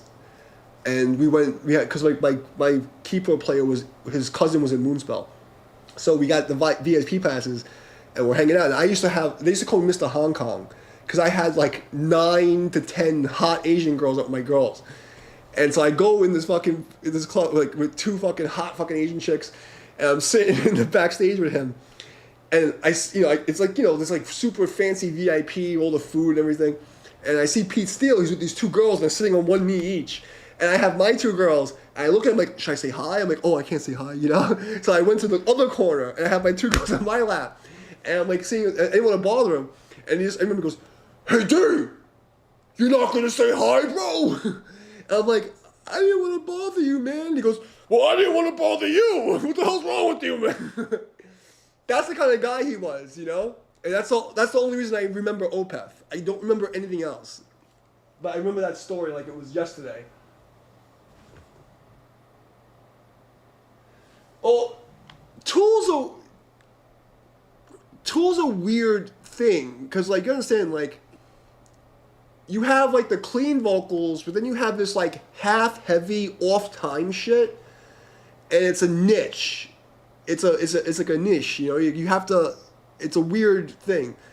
Like they had some really good songs, but like for me, I can listen to it like, oh, that's cool, but I would never want to like hear it again because of the offness of it. It's like a very niche sound, And when you have clean vocals in a metal band, once you get past like there's like a limit, and it's like once you have like the and speaking like words like real metalheads don't want to hear that shit. It's not brutal enough. Oh, you're from Indonesia? I used to have guitar students in Indonesia. When I was famous on fucking MySpace, I had guitar students in India and Indonesia, and they used to write to me. I would send them guitar lessons. That was like 25 years ago. Indonesia's cool. Power Metal East Tragedy? I don't know what that is. Am I gonna get copyright strike for this? What is this?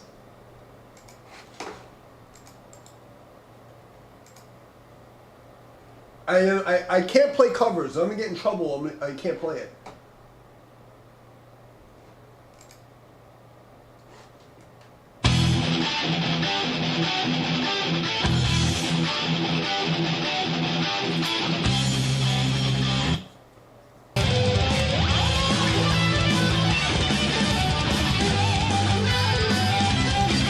I'm gonna get in trouble if I play this. I can't. I'll get in trouble.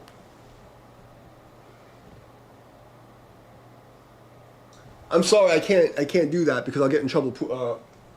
Putra, I'll get in trouble if I do that. I can't do any copyright music.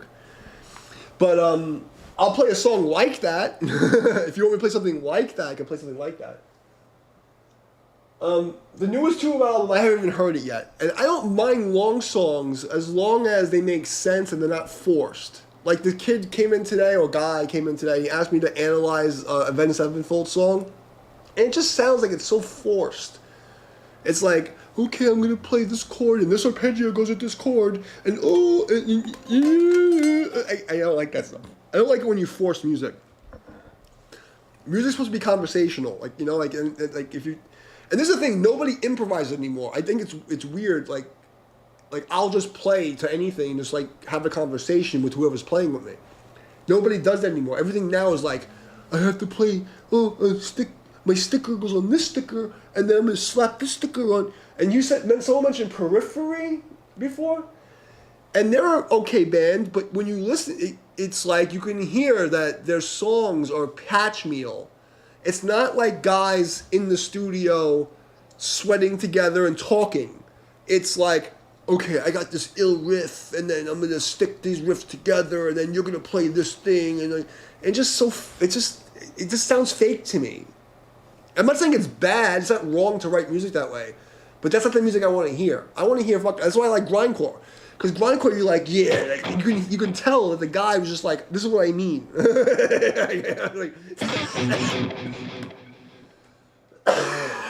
that makes sense.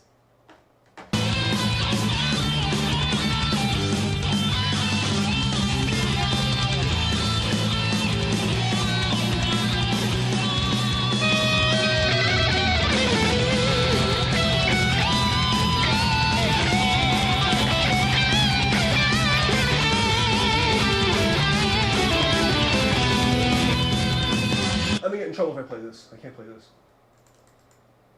Stop. Let's find something I can play and not get in trouble. He wants some kind of like 80s metal-y thing. We'll find something for him. The Poocher guy. I'll find something decent. Sure, like the 80s. This'll work.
I don't mind the 80s kind of metal, even though it's seen as hard rock today. It's people who think 80s metal is hard rock are retarded. 80s metal, it's metal. If you have double bass and down picking and like 16th notes, it's fucking metal. Rock is blues. Rock is blues with distortion, like Guns N' Roses and like fucking. That's blues. Like rock, it used to be called rock blues, and then it became rock. It's literally the blues. It's literally fucking like, you know.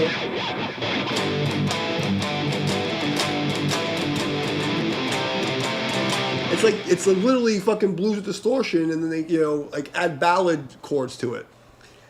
So people that think that's like, no. Pas Ban Jenga? I'm sorry, I don't speak that, buddy. Don't hate me.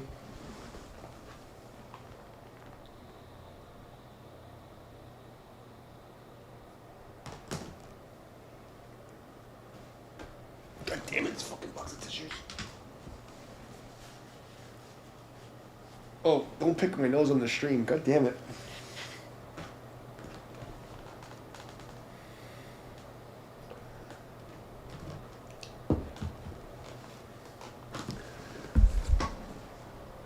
Let's find something else to play.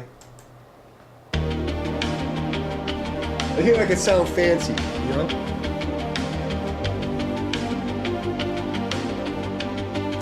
But 80s is kind of, 80s is cool, you know? Like, the CIA, or whoever the fuck it was, decided that, like, the record company decided that, like, the grunge and, like, gangster rap era was going to destroy society. So they purposely injected grunge and gangster rap and fucked up hip-hop and fucked up metal on purpose. That's what happened. You can quote me on that.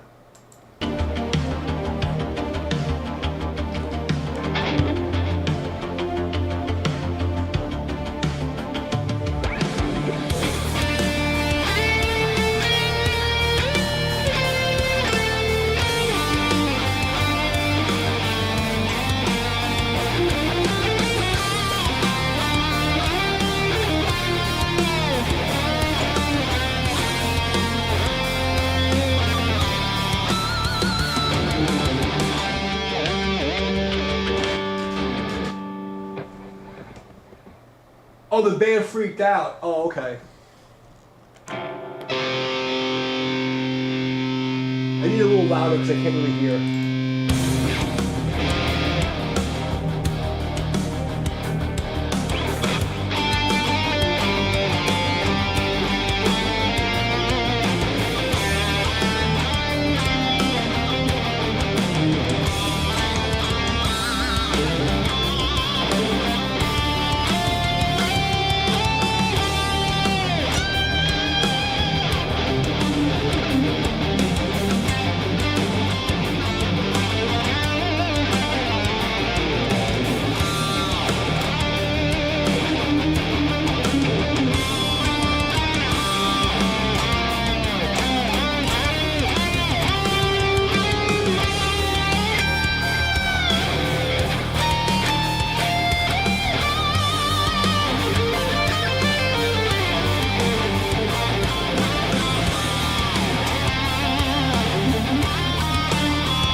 That's the whiskey talking. That's gay.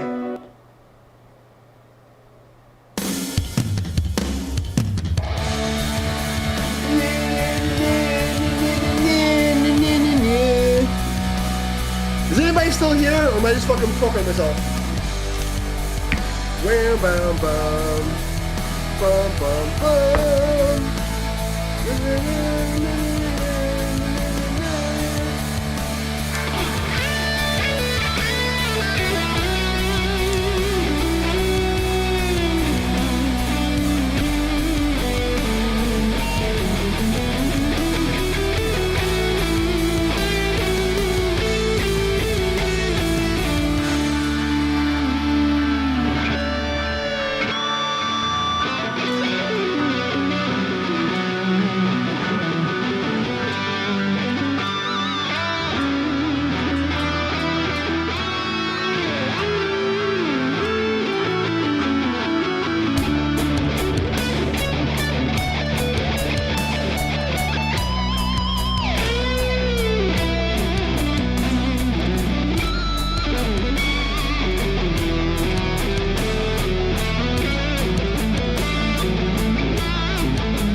What's next?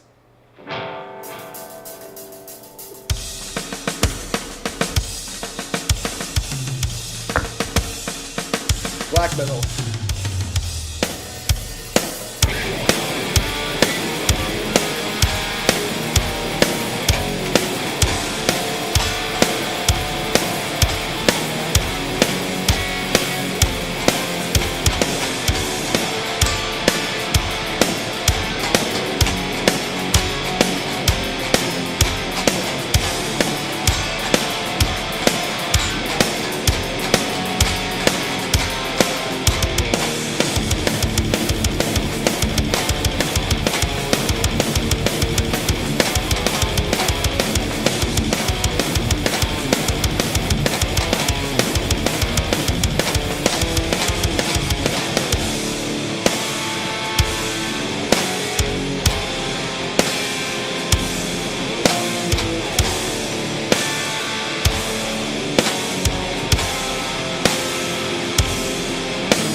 You coming from where? Costa Rica! My boys! Get that todo! My people! Costa Rica's my people!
All those songs I have, well, my band has 24 songs that were released that was erased from the internet.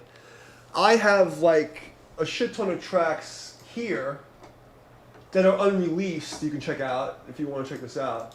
I'll paste it to you.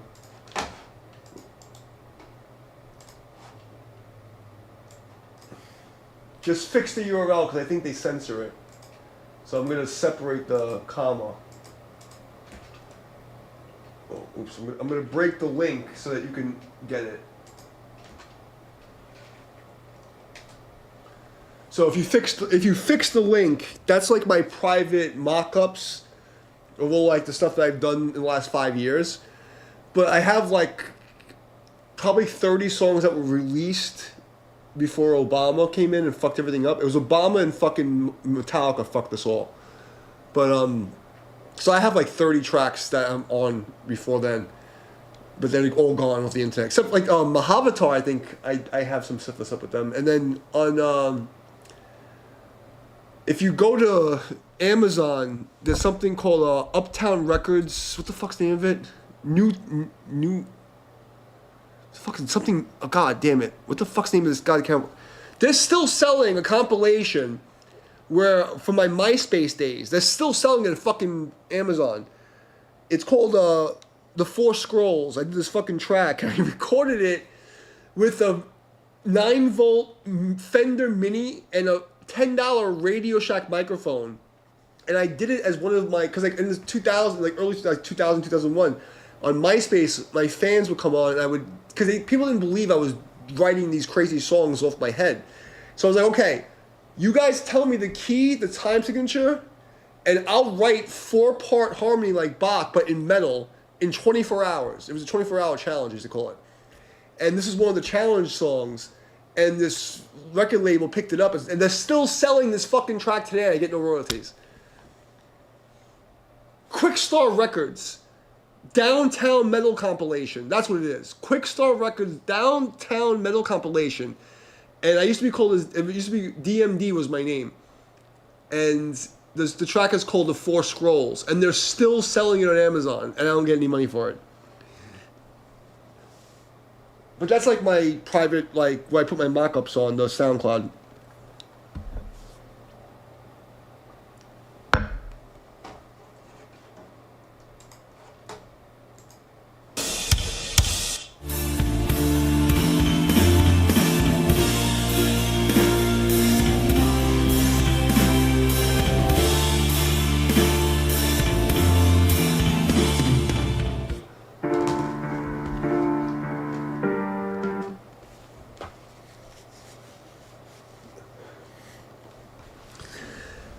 One of my friends hooked me up with a company, and I had another company that was gonna help me out like last year or two.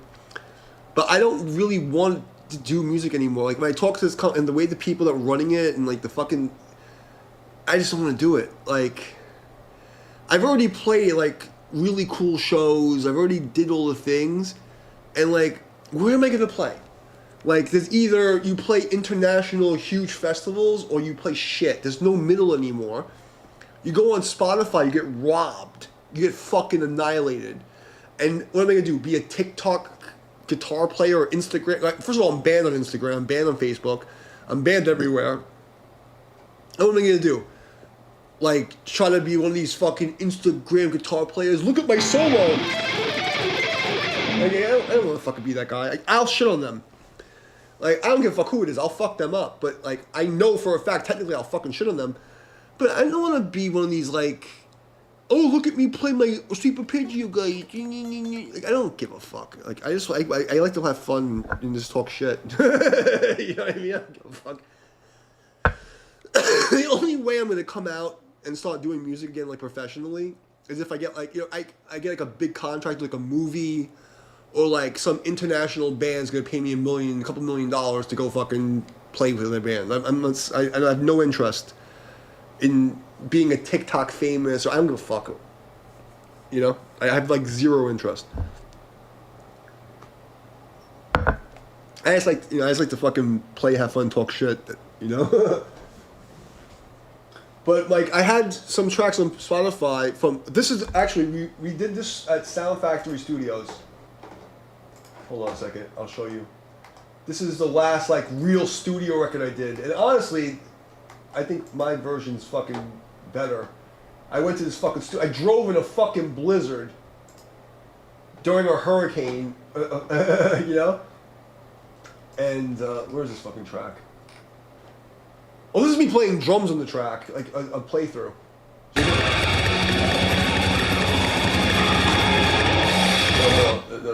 No. I'll play the actual track. So this is the last studio thing I did. This was 2 years. This was Christmas Eve 2022. Hold on. I know you enjoy Bruce Slam Death Metal, but what are your thoughts on melodic death metal? I think it's gay. I think I think most of the melodic, it's too narcissistic. It's just, like when I analyzed, like, okay, if you're asking me as a music teacher, engineer, or you're asking me as me personally, I think it's fucking gay. Okay? Like, because it's contrived. It's not real. It's, people hear, like, the same thing happens to me in the martial arts world, okay? Like, so many people, like, they'll see and they'll copy my shit and try to be me. And it's like, you have, like, these people in, like, the like, they heard, like, two bands. They were famous and they get, you know, attention. I want to be those guys. and they literally like learn like 5 songs, and then their whole musical style is ripping off 5 bands. And this is what most bands do. That's why you have genres. And like melodic bands are like, it's just hipster narcissistic bullshit. And I'm not saying that as a music teacher engineer they're great bands, but as an individual they're fucking gay. It's like communist fucking gay. Like, look at me, look at my fucking like neck beard. Like, you know, it's like, it just sounds like they're trying too hard. Like, oh, look, it's cool. Like, it's not fun. It doesn't say anything to me. It doesn't have a message. The message is, I'm better than you, watch me play, you know? And I just don't like it. Like, it just, I'm not saying but generally speaking, most of the music that came out after 2007 is fucking shit. It's like, everyone, especially after Instagram, that's when shit got really fucking shitty. The girls got shitty, the guys, everything got shitty. It's just fake. It sounds fake. It's like the fucking Avenged Sevenfold solo. It sounds like, okay, we're gonna do this one part. Okay, is it cool? Okay, let's take another cool part and let's staple it together and glue it in Pro Tools. And let's all learn it and let's play on stage with a click and make sure that, you know, it's fucking trash. And it's like fucking, the scene is garbage. It's gay. It's fucking trash. It's fucking shit. I'd rather listen to a grindcore band that plays 2 fucking songs drunk and go, it's more real. It's more like it has more of a soul. You know what I mean? Like when someone's just trying to be like, oh, look at me, me. It's like, I play like crazy solo shit because that's what like I hear in my head, and like I want to sound like the best way I can describe what I'm trying to say is like, if I'm doing the solo shit, whoever band or whoever intro or jam track I'm listening to or whoever I'm playing with, we're having a conversation and we're talking at the same time, and I have to like make sense of the conversation. We're like at a party and we're both talking and like, oh yeah, cool man, yeah, and we're drinking like, yeah, it's awesome, blah blah blah. And you tell me a story and I tell you, oh yeah, and I did that too. It doesn't sound like that. It sounds like a bunch of guys are like, okay, you're gonna listen to us and we're gonna tell you how cool we are. We're so much better than you. It's like, it's just fucking weird. It's fucking gay. Alcoholic beer. That's it. Like melodic death metal is not alcoholic beer. That's what it is. That's fucking great.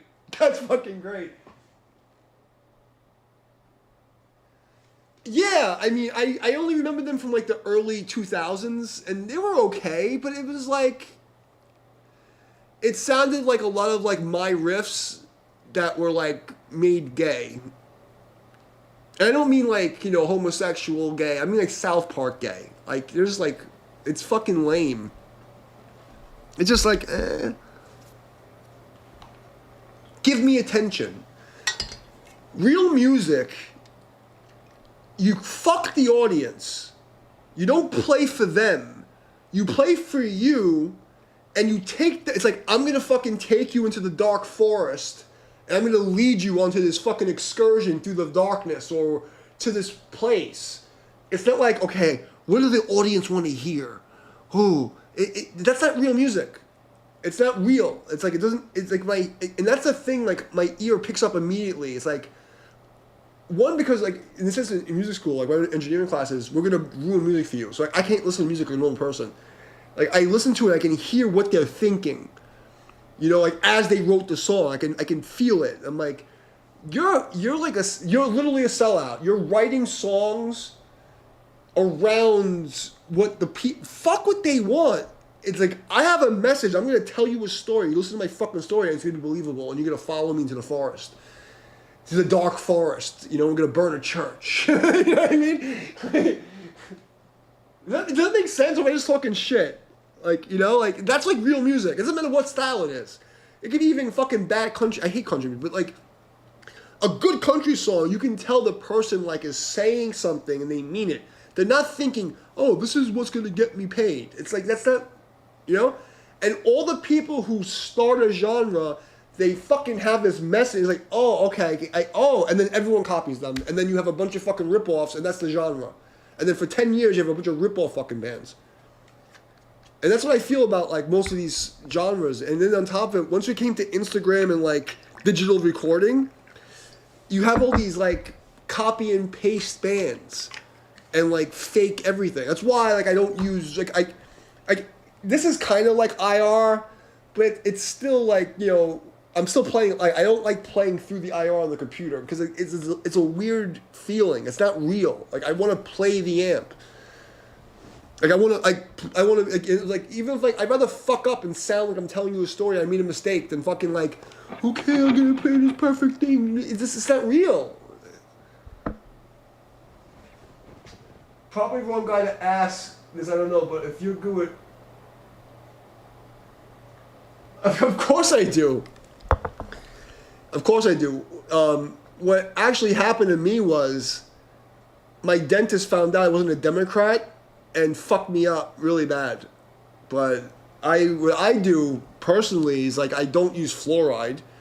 I brush with fucking peroxide and baking soda and fucking have Tums of whatever the fuck it is. But I just ate in my teeth. So all these teeth were cracked out because this fucking dentist during COVID, bro, I suffered crazy. And then I told him I was allergic to penicillin. I told him I was allergic to, and he gave me that anyways. He said, oh, just take it, you'll be fine. I took it, and I almost died. My face swelled up. It was fucking crazy. It was fucked up. So I spent like a year, like, bleeding from the inside because of this fucking dentist. And I was supposed to sue him, and I went to, like, all these steps. I had a fucking lawyer and a neurologist, and I had to go to the neurologist. I ran out of money.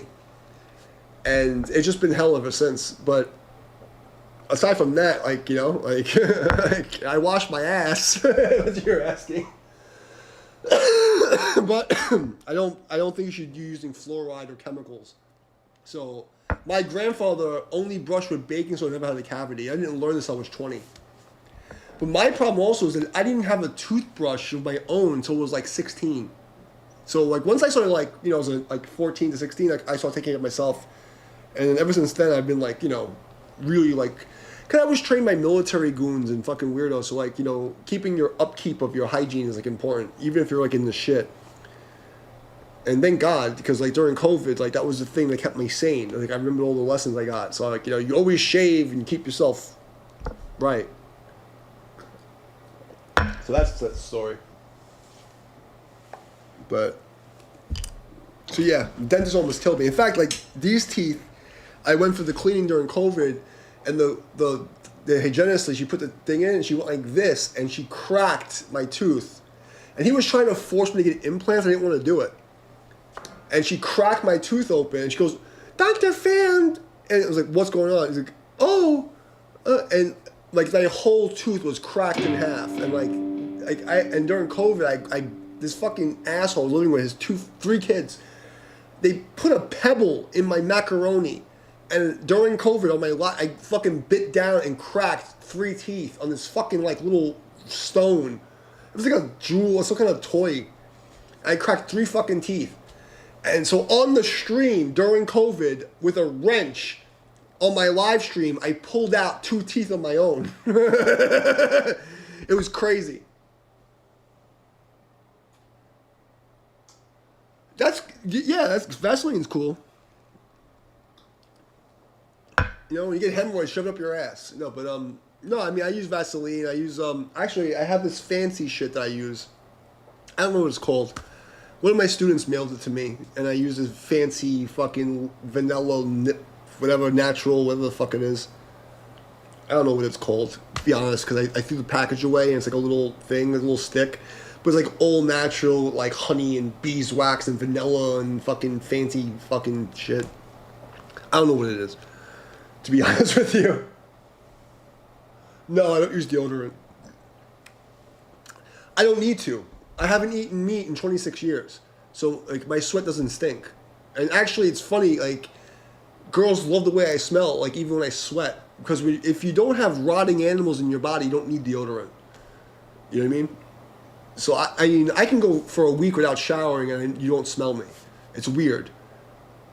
You know what I mean? It's only if you eat meat that you stink. But deodorant's okay. Antiperspirant's really bad for you. Because if you're supposed to let your lymphatic system drain. So if you use antiperspirant, it's going to seal that shit in you, and you're going to get fucking swollen lymph nodes and bad shit. But don't use antiperspirant. Deodorant's okay, but I don't use it. I've never had a need to.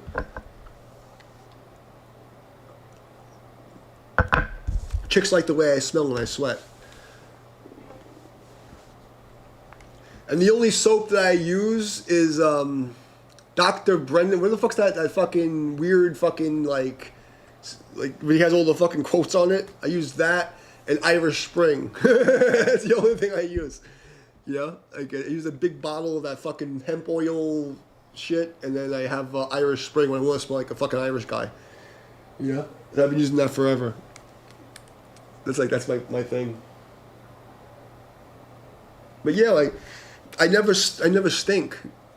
I haven't actually had like even when I ate meat I didn't really smell. But like in the last 26 years I've never had a body odor. But I haven't eaten meat in 26 years. So that's my thing. And the other, I'm American, yeah. Well, I mean, technically I live in America, but I'm actually Boricua, or Taino Indian. I'm a Native American from an island. So, I'm 30% conquistador and 70% Native American spear trucker. And I have like a little Chinese in me.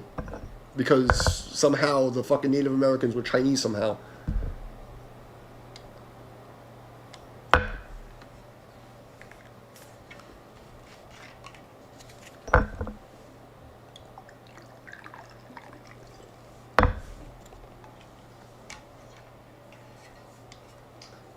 Oh, you're a baby! Let me tell you something about alcohol.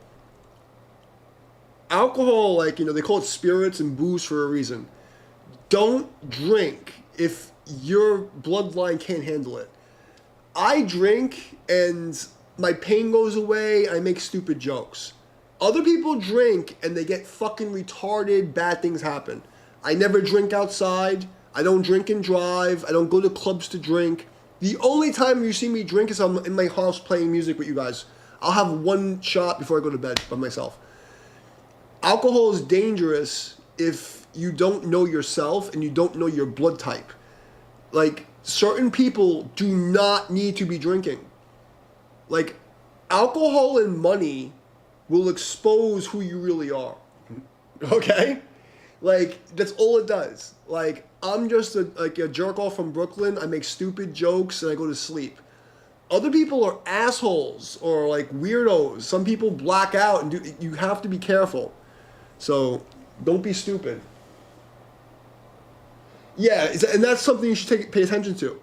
Like, my family, like, we're Spanish from Puerto Rico.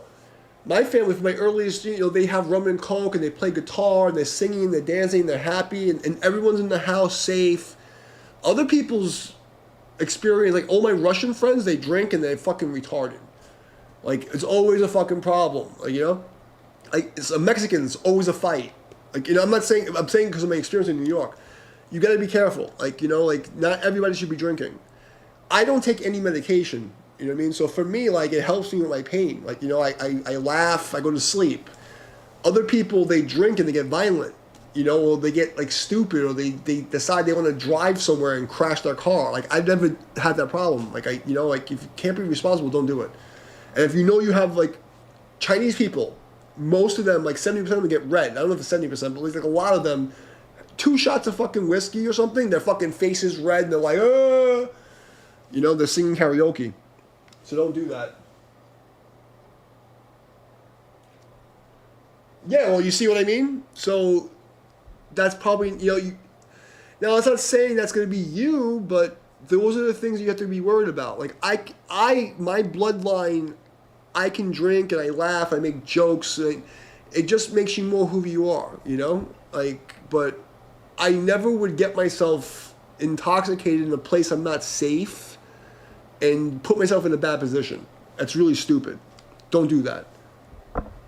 Like, I'm also going to be fucking 50 years old soon, you know? Like, I mean, like, I'm at home with a broken back, fucking 7 teeth missing. You know, I'm all fucked up. So, like, I drink a little bit. I don't take ibuprofen. I'm allergic to Tylenol. I don't take any medication. So for me, I drink a couple of shots of whiskey. I play some guitar. I go to sleep. I'm happy. Other people, they drink and they get depressed and they're all fucked up. Don't do it. You have to know yourself. You know, don't hurt yourself. That's the most important thing. Exactly. So, channeling's a real thing. Where are you from? Where are you from? I can tell you, channeling's a real thing. Like, being able to, see things and hear things, it's a real thing. When you use alcohol, each type of alcohol has a particular frequency that does things. Never give a girl white wine. Like, you want to see a girl fight? Give them white wine. I don't know what it is. White wine and chicks, they're like fucking shit-faced in their assholes. Oh, you're Canadian. Okay. What part of Canada? I did a tour in Montreal. I performed in Montreal a couple times. I was a adult entertainer. I did bondage rigging. So I did this thing called Torture Garden. So I was in Montreal for a little while. Montreal is awesome. And I did some shit. In Montreal, I had a squirting contest with all these porn stars. And I was sitting there fingering like fucking 6 porn stars and see who could squirt the most. Montreal's a cool place.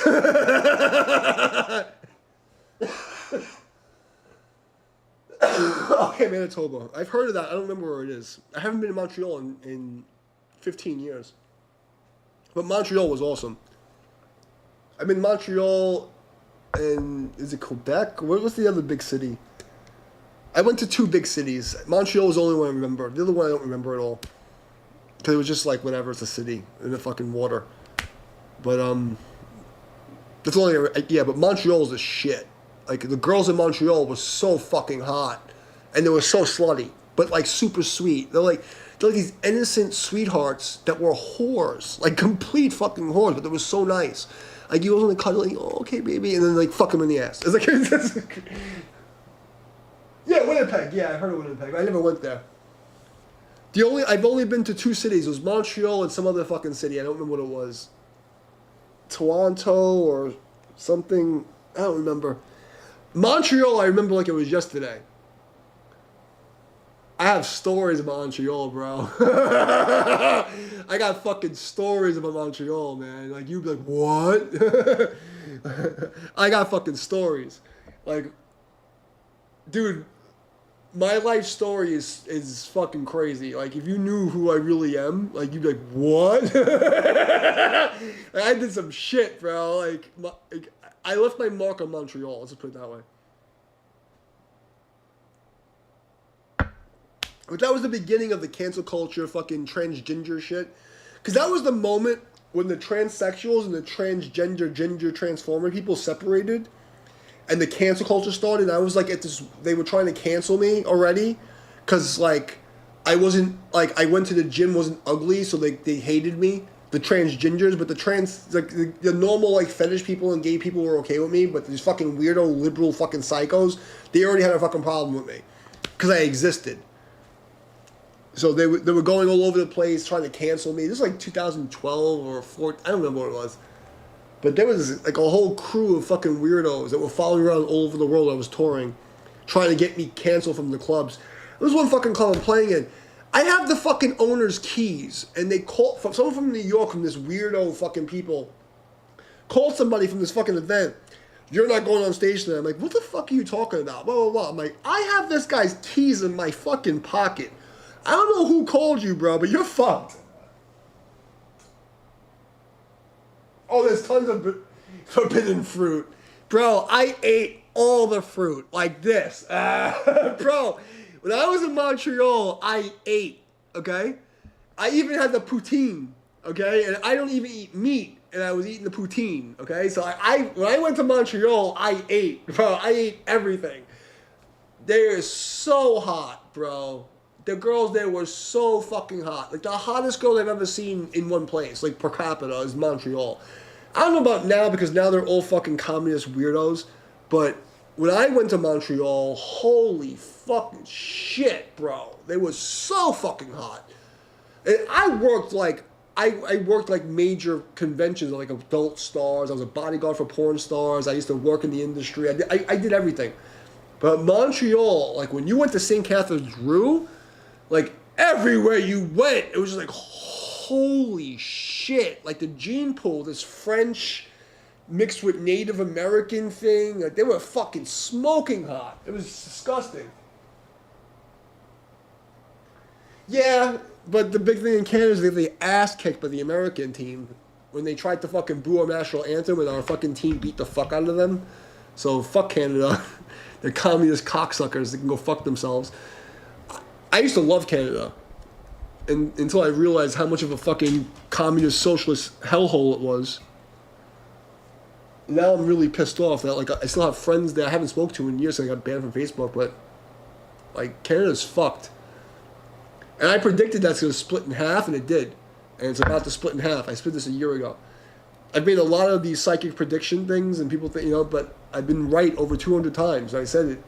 Canada's not going to stand. It's not going to make it. Yeah, it's fucking communist fucking socialist bullshit with weird fucking, like, whatever the fuck. Like, Canada's fucked. 60% taxes, go fuck yourself, fucking, assisted suicide and all this shit. And honestly, without America is a human resource farm that like keeps all the other countries alive. Without America, Canada doesn't exist. Without the fucking trade from America, you guys are fucked. I'm not saying that because like I care, like no, I'm saying that because it's like just like observation. Like, they're parasites. The government's parasites on its people. They're parasites on America. They're just parasites. And they're run by the fucking British Crown. It's fucking crap. It's a shit show over there. Oh, I was supposed to show you the song.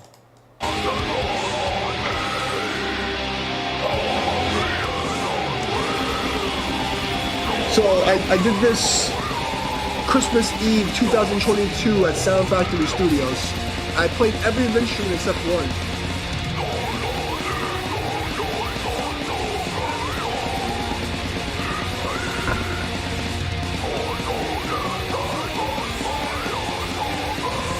He's not even you.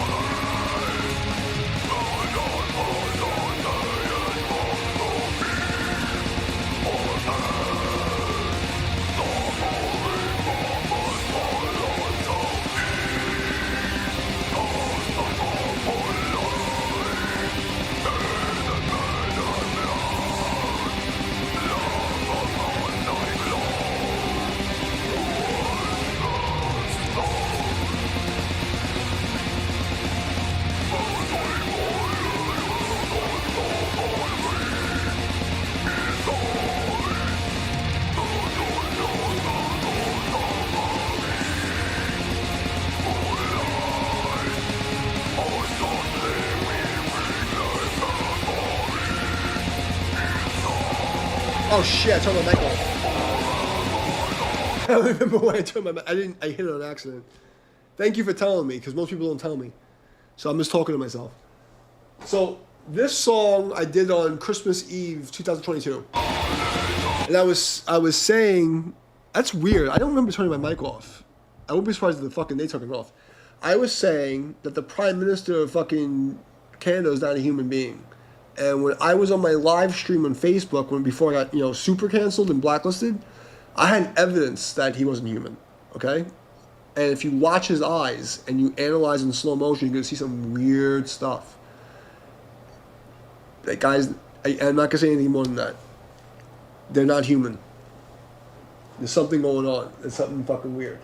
It's going to come out soon anyway. I don't have to hide anymore. For the last 15 years, I predict things and they come to pass. And everyone says they're crazy, and then like a year to 5 years, and, oh my god, and then they forget. I'm like, I told everybody with the aliens. Now you see the fucking UAP thing. I predicted everything to the day. And if you go to my War Angel streams, you go to my X account, you'll see me predicting the future over and over again. It's just my ninja skills. It's an actual thing.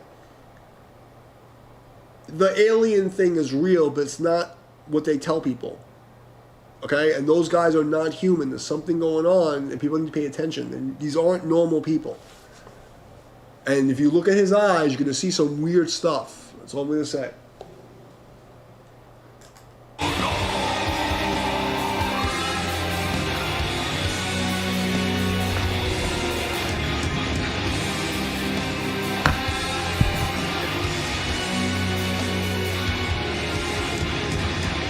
This is one of my favorite parts I've ever written. I did this song, there's like 22 hours, the whole song. I did it in 2 days. And I drove my motorcycle in a fucking blizzard for 2 hours from South Carolina to North Carolina to go to the studio.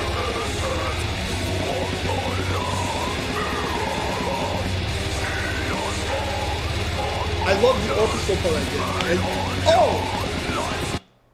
so the owner of the studio had Steve Vai's guitar, the literal DNA guitar, not like the first DNA. It was like $10,000 to $20,000 guitar. And I go in the studio to fucking do the solo, and he takes the guitar out of this glass case, and it was actually Steve Vai's guitar with his blood in it. And I played the solo to this song with Steve Vai's guitar, with Steve Vai's blood on the guitar. And it was like ridiculous. What did I mention before? This one or the fucking Steve Vai thing or the aliens? Let me know what I know. Because I don't know who I'm talking to half the time, you know? Like, you gotta make it clear. What did I say before? Oh, okay, you were here for that.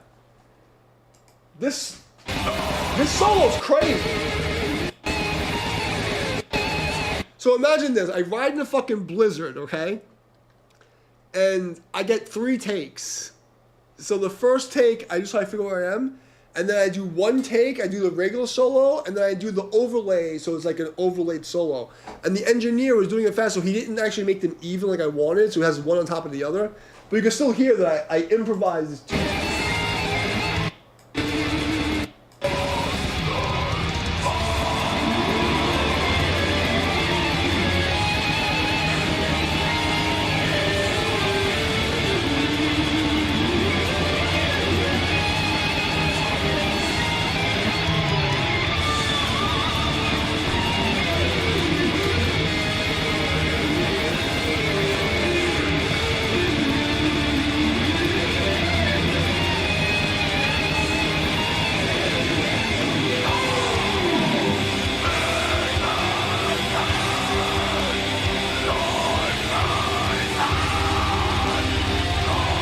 Now, this is my music.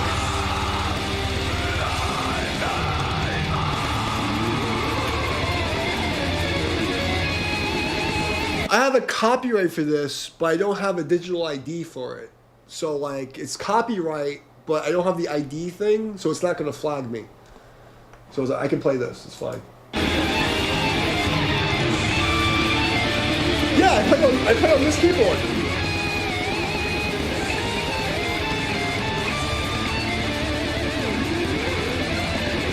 Everything is done on this gear.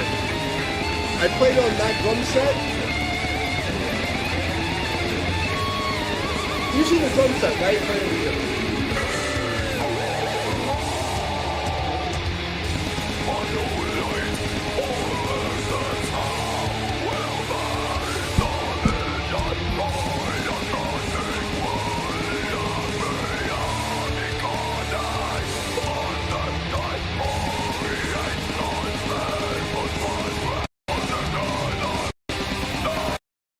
It might be the microphone that was, because if I have my microphone on, it might do a weird thing. Let me try.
Yeah, it's probably the mic that's like looping back.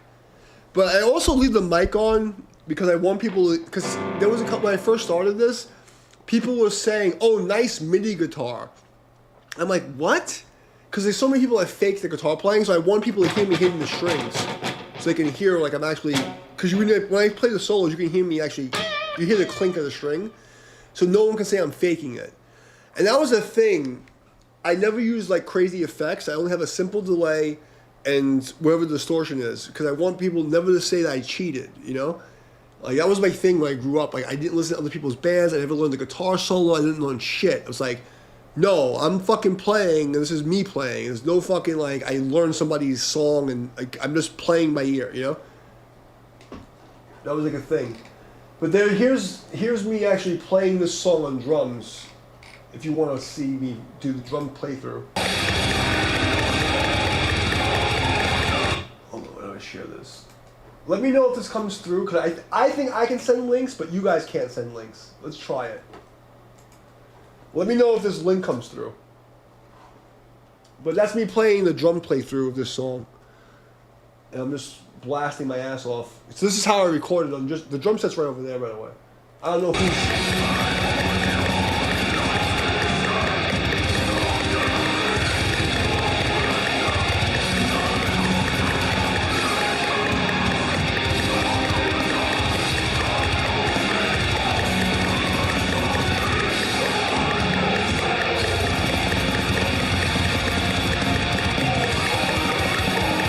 Because my whole thing, I didn't want to be one of these fucking guys, these fucking weirdos that came out after Instagram that, like, fakes everything. Like, they play things in slow motion and make it, like, perfect. Like, it's not music. I want people to, like, I'm playing the fucking instrument.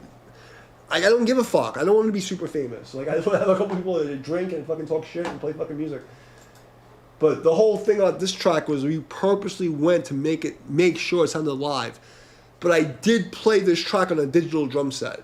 So everything else was like 1 to 3 takes of like just playing through, but the drums the drums were digital. And then what happened was when I took the drum file to this fucking studio, their version of Superior Drummer was not updated, so all the fucking beats were off. So they had to reassign the beats. So half the like fills aren't even my fills, but I played it again to make sure people saw I could play the fucking parts. So that's what happened. That's the story. So, not that anybody cares. I'm not going to release this shit anyway. Let me play a fucking solo. So whoever comes in later has something really cool. How heavy is B minor? Heavy guitar in B minor.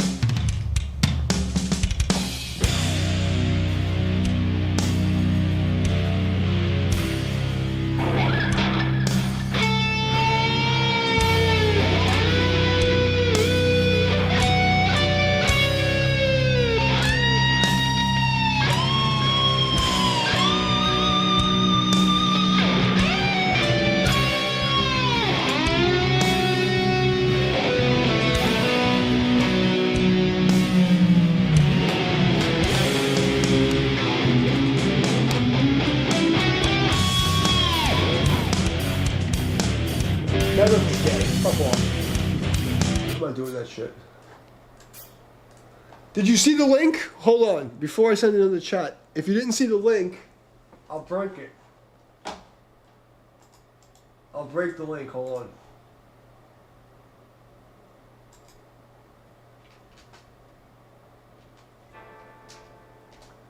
You should be able to see it now. I saw it in both.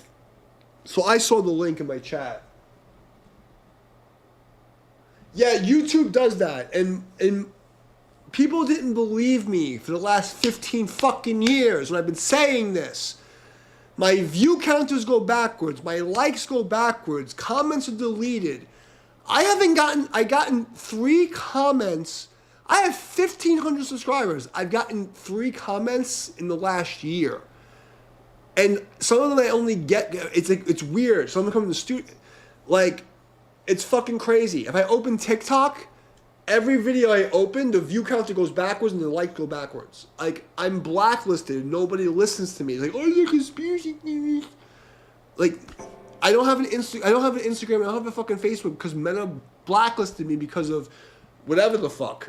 The day before the 2020 election, me and 500 of my followers got blacklisted from Facebook. I have evidence. I have all this shit. They owe me like $1 million at least.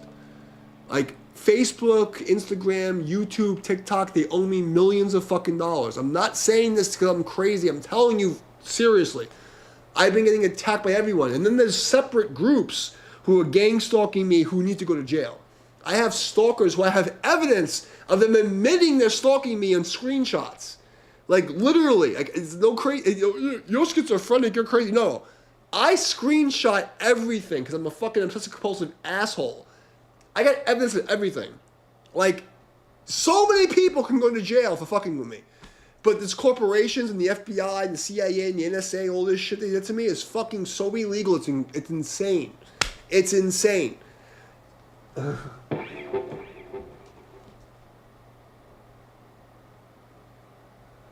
Well, a lot of my songs, have a little bit of that because I had a lot of friends who off themselves. I had a couple of, I lost a lot of fucking friends. I lost a lot of my students, guys who I trained who went to the military, came back and off themselves. People didn't make it back. Like this, but don't misunderstand it. It's the true nature of Buddhism is to deal with death and impermanence.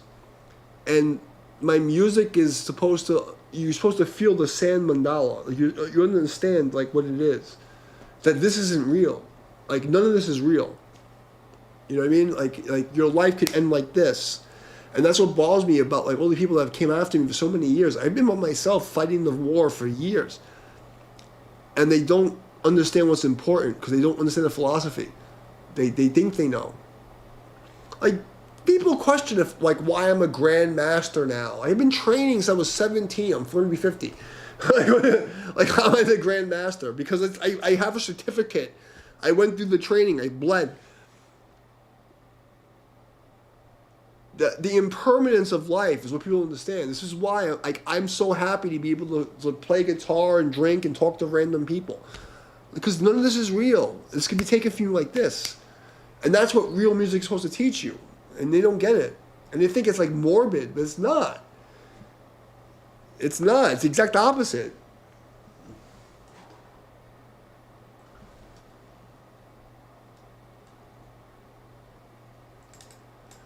It is, but it isn't. It depends how you look at death. Like, if you study, like, when you start going into the occult and knowing, like, you don't believe in the occult, but, like, occult science, like, remote viewing and things like that are proven. When you understand that consciousness isn't local, that when there's scientific evidence, whether you can do remote viewing and psychic abilities and all this, like, fancy stuff, you don't need to be able to do it, but when you see that there's actual evidence, you understand that this isn't the end. This isn't real. In the sense of what people think real is. Death isn't the scary part. Not living with honor is a scary part. Like, I have no regret. I've never gone against my ancestors or the code of ethics, you know what I mean? So, like, people see me like, I'll tell them to go fuck them, but they don't understand, like, I don't see that as being bad. Like, tell them to go fuck off. I've never scumbagged anyone.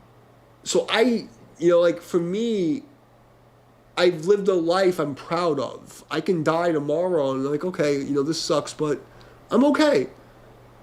Like when you understand what consciousness is, like none of these weird petty arguments, they don't matter in the same way, like, and then people dying don't matter. It's not the same.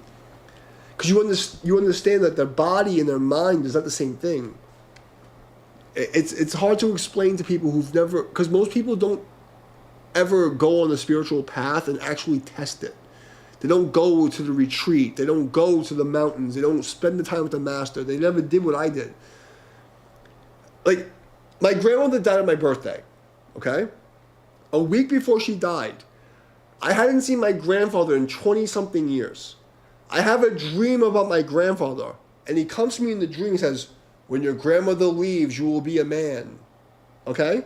My grandmother died on my birthday. The week before, it was five days before. She died on a Friday. I went to see her on a Monday. I just started my company. I was engaged. I had a wife and the whole fucking thing. I used to give her money all the time. So I was like, doing the adult thing, And I remember I just had my fancy business cards. And I had this black business card. I gave her some, I went to she used to hang out at Dunkin' Donuts. And I went with my girlfriend. I'm like, oh, we got engaged. And, here's some money. I give I don't know, like $50, whatever it was.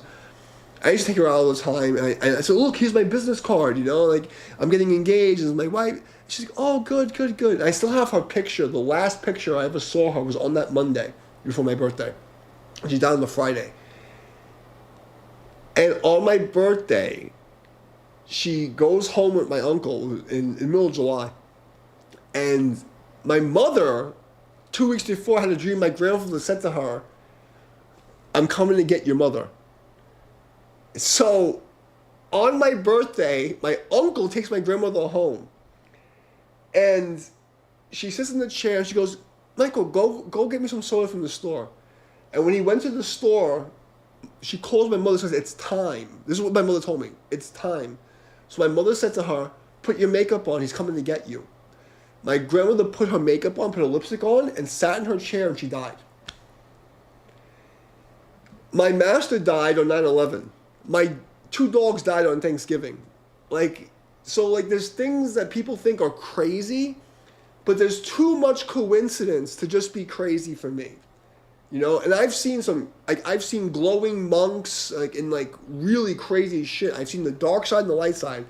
So, people can call me crazy. I don't give a fuck. I know what I saw. You know what I mean? Hold on a second. What do you say? Let me catch up in the chat.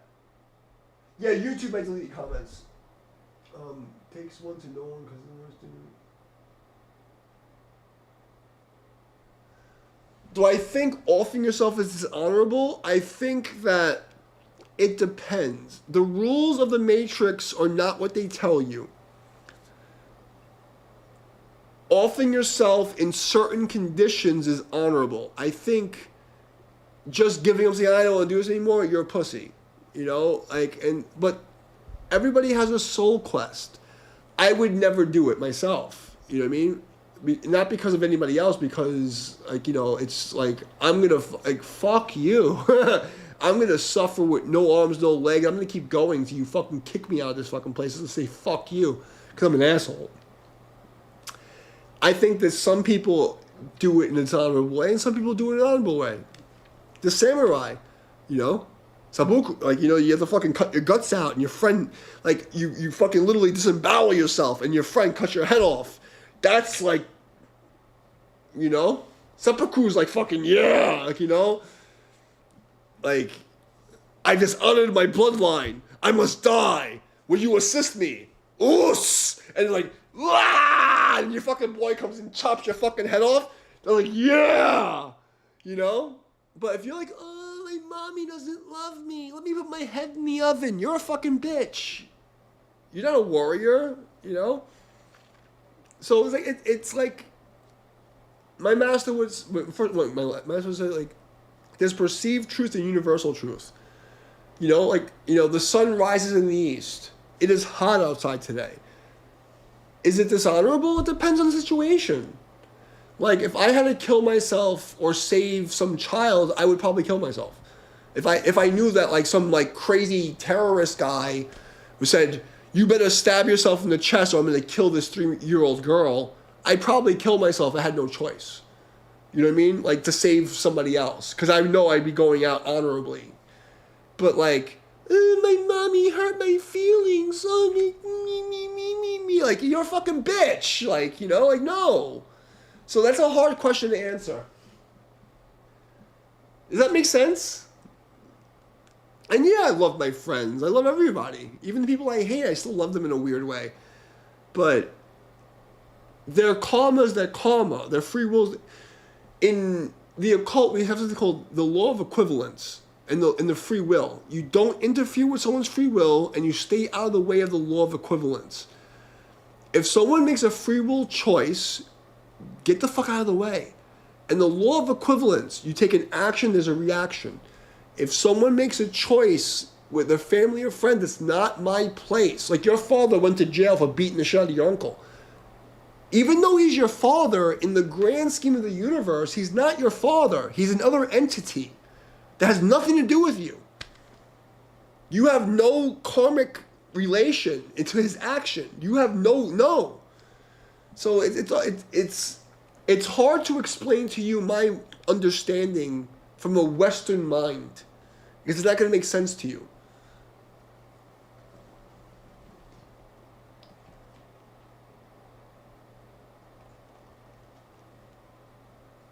Would you be very honest? If a person who did you the worst is bleeding in the street and nobody other than you knows, it depends. It would depend on if I can predict what they would do to other people. 9 out of 10 times I would still save them. But 1 out of 10 times I would walk away and I didn't see nothing. It depends on the situation. There's people who I would let die. And I wouldn't feel bad about it. Because I know that they've consistently proven that they are going to choose the dark side. And if it's up to me to save them, I'm going to walk away. And I have no regret. 9 out of 10 times I would help them anyway. Because that's been who I've been most of my life. But I know who I am, and like there's been times when, because with me, I will take abuse and I'll fight for the person to save their fucking soul long enough. But there's a point where you cross a line of honor and something in my brain breaks, and I don't, like, it's like a sociopath, I don't care. Like if I see you doing something to like children or like something like fucked up, I'll kill you and I won't fucking blink an eye. Like once it's a weird thing. Like you'll cross a certain line where I know you've offended the gods and our ancestors, and I don't give a fuck. And we're not in the same team. You're no longer, anything that you were to me does not exist. You're a demonic entity. You've gone too far. You've raped a kid, or you've done something so fucked up that God can't redeem you. We're not in the same team. I'm gonna walk away. And I don't feel bad about it. Because I learned my lesson. Like, I would stay too long with a lot of people. And then I realized something.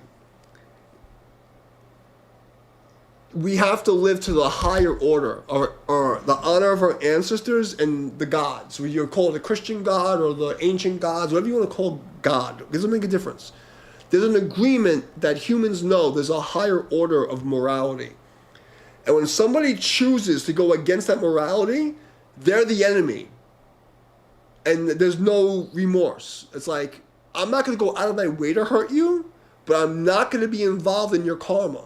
If you go and do something, you got to die, go die. I'm not going to get involved. I'm not going to go help you die, but I'm not going to help you. Like, go die. Like, you deserve it. You need to be removed from this place so that other souls can ascend. That's my opinion.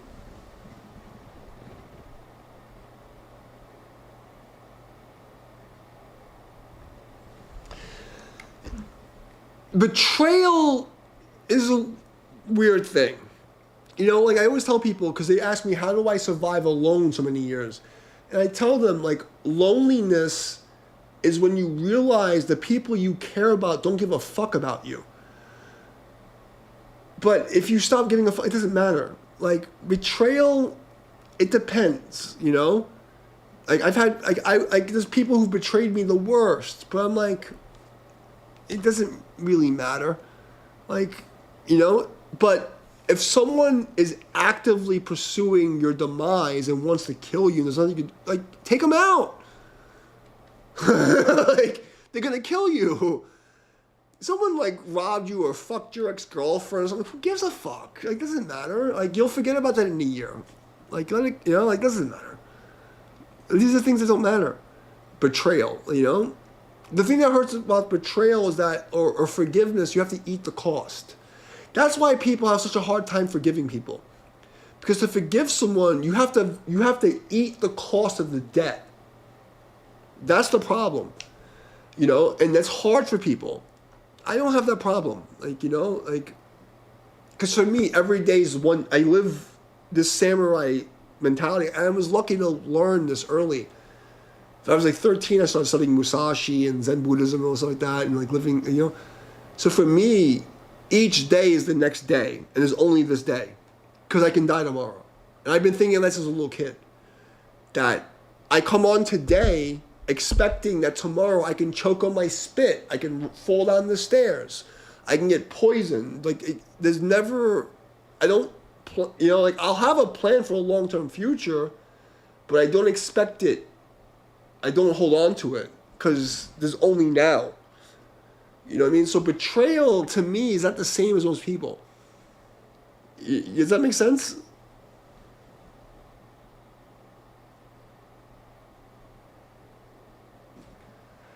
Don't forgive them. This is a mistake. You shouldn't forgive anyone. Because, because you don't speak English good. Let me try to figure this out. The use of words is very important. And what a word means to you in your language or any language, it's like a color. If I say, this is black, to you it may be green. You don't know. Okay? Or, this is green, but you see this as red. Okay? Most people think of forgiveness as letting someone off the hook and doing things again. It's to forgive away. I'm going to give away holding you accountable for what you did. No, don't forgive anyone. What you need to do is not hold on to resentment. That's hard because you have to eat the cost of what they did to you. So it's like your best friend borrowed $5,000 from you and says he's going to pay you back in 2 weeks, and he never paid you back, and now you're in trouble because you can't pay your rent, okay? And you had to give him this money, and you gave him the money, but you can't pay your rent, and now you're going to be homeless. So you fucked me. That's hard. So what the word forgiveness means confuses the ego mind. You have to not forgive people, but you have to not hold on to it. Never forgive anyone. If someone goes against the honor code, give them no forgiveness. But you have to eat the cost and say, this happened, I'm going to pay for it and cover this fucking loser piece of shit, and I'm going to cover it and move on my way. And it's a switch. No, we're not going to let them off the hook. We're going to accept that we have to eat the cost of our friend or family member fucking up. And we're going to eat the cost and fix it and say, fuck you, I did it anyway, I took care of it. Go fuck yourself. You're not doing that again. Never forgive anyone. Especially somebody who did something against the gods or your ancestors' honor. That's a big fucking mistake. Once they cross the line, like protesting these fucking libtard, fucking Antifa cocksucker, fucking left-wing weirdos, when you disrespect the dead, you've gone against the natural order of God. No longer I have any respect for you. I used to fucking respect them. Okay, you know what? I understand why you like socialism. I don't agree with your methods, but I can understand. Now, you have no respect for life. You are fucking disgusting. You are my enemy. It's a completely different thing. There's no forgiveness. I'll let them live their life. Don't come to me.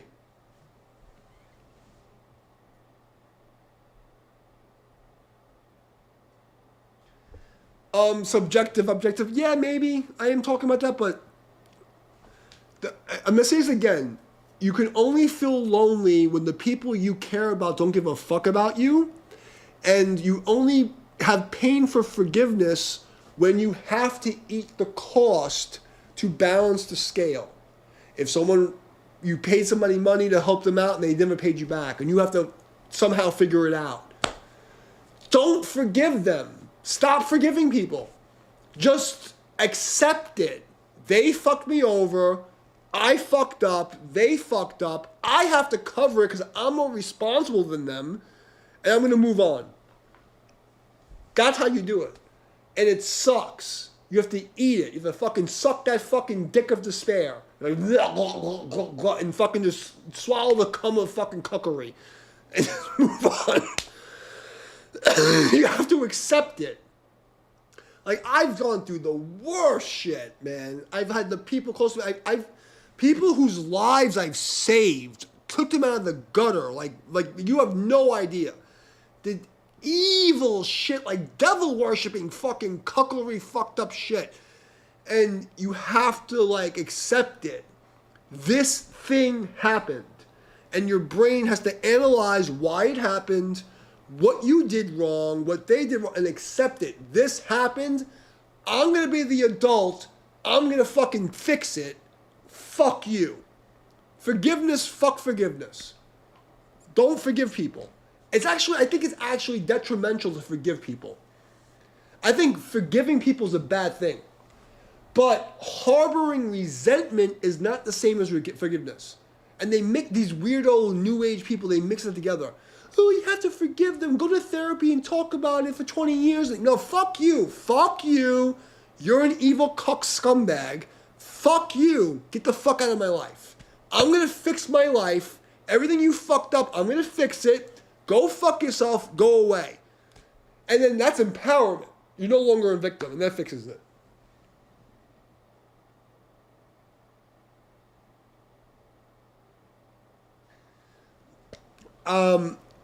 That was hard for me because I'm like, I guess what do they call it, demisexual? That's why I was a professional. I was a professional pickup artist. I met like 2,000-3,000 women. I probably hooked up with like 200 or 300 of them. I don't remember. I didn't count. There's a lot of them. But my thing was because of a qigong, like the energy aspect. I always made sure I wanted to make sure that the energy I was getting the energy exchange was good. But I don't think hooking up with random people is good for you. I was very careful. Honestly, I was around a lot. I worked the clubs. I'd have a line of 30 to 50 girls waiting to see me.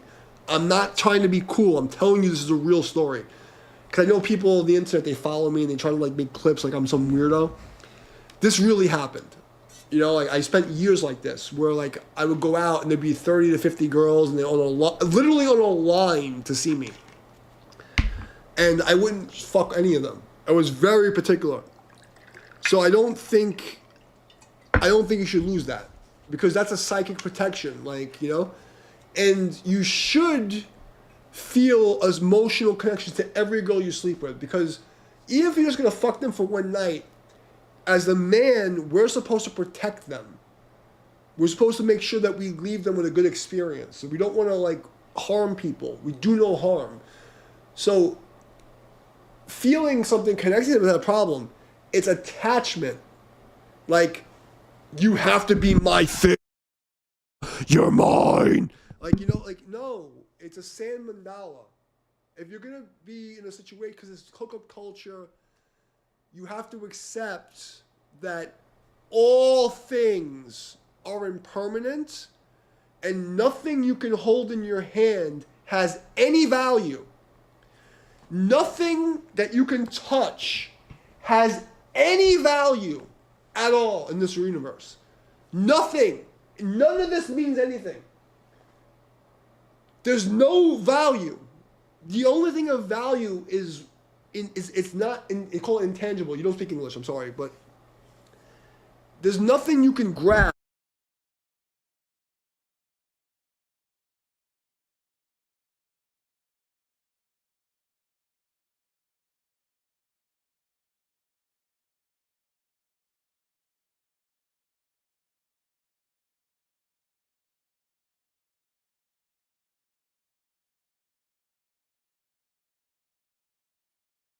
Don't go to sorry.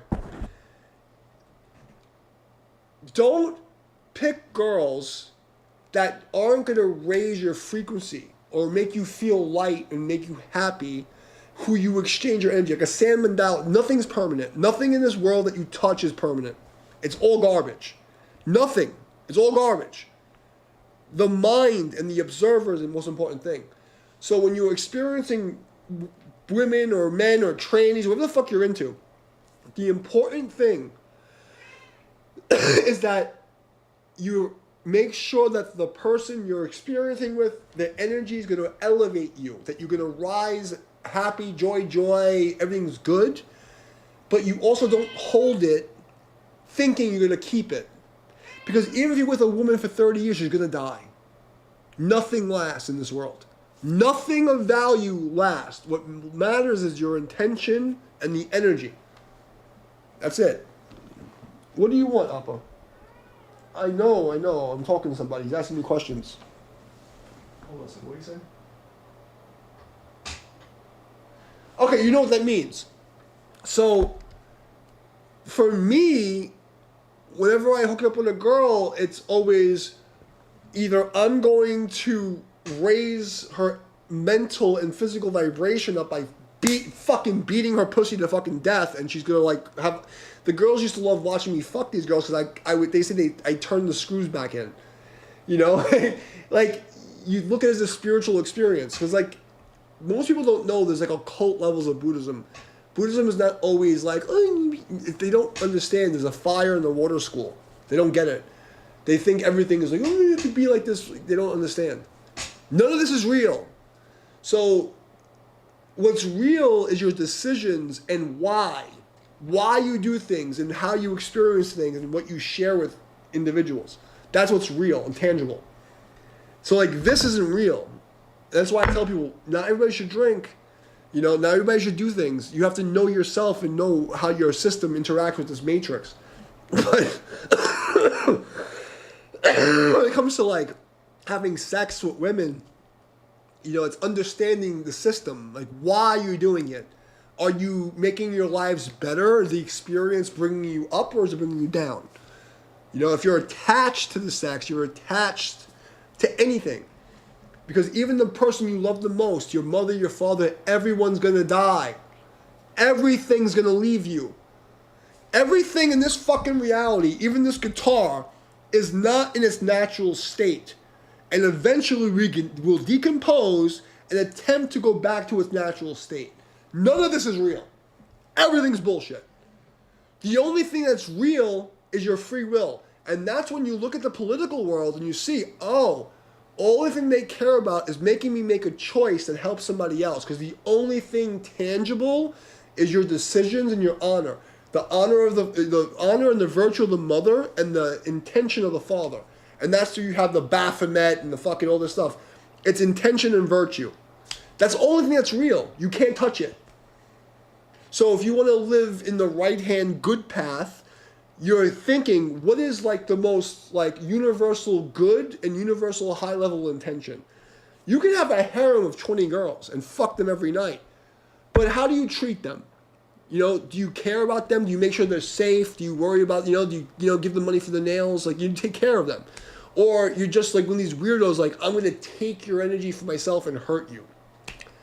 That's the problem. Sex isn't the problem. Gay people aren't the problem.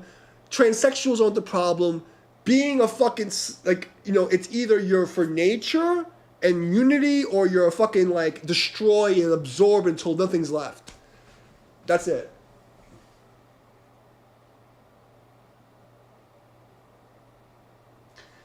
That happens, bro. Like, I was fucking with this one girl for, like, my friends used to call me Mr. Hong Kong. Because I had so many Asian girls. And I was with one Asian girl for 13 years. And it takes half the time you're in a relationship to get over the relationship. So I was with this girl for 13 years. It took me fucking 6 years to get over it. You know? Like, and it doesn't matter what race they are, but like, I have a preference for Asian girls. Irish girls have the best pussy. By far. No question. Like, per capita, Irish girls' pussy is the best. I've fucked everything. Irish pussy's the best. But Asian women are like, especially like Hong Kong Chinese girls, like, you know, like from 1990, like now they're like old, but like Chinese girls are the best. Filipino girls are hotter, like, you know, hotter, but they're crazy. Korean girls are kind of stuck up, but they're cute, you know, but like the Chinese women are like overall the best by far of any of the races I've been with. But if you're talking about just like fucking, Irish girls are the best. Like their pussy is way, like when you're talking about just like actual texture of pussy, you know, dimension, Irish girls by far, they win. They win the fucking prize. It's like wetness to tightness to like shape ratio, ass to tits ratio. They have it. You know, Spanish girls are second best, but then some Spanish girls have that weird, like, you know, like the pussy lips are like, it's just weird. They're hot, but then you take the pussy, you're like, I don't like the way that looks, you know?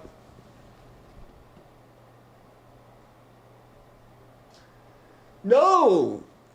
The problem is, let me explain it like this. Everything is impermanence. Nothing is real. So the problem, let me explain from a Buddhist perspective.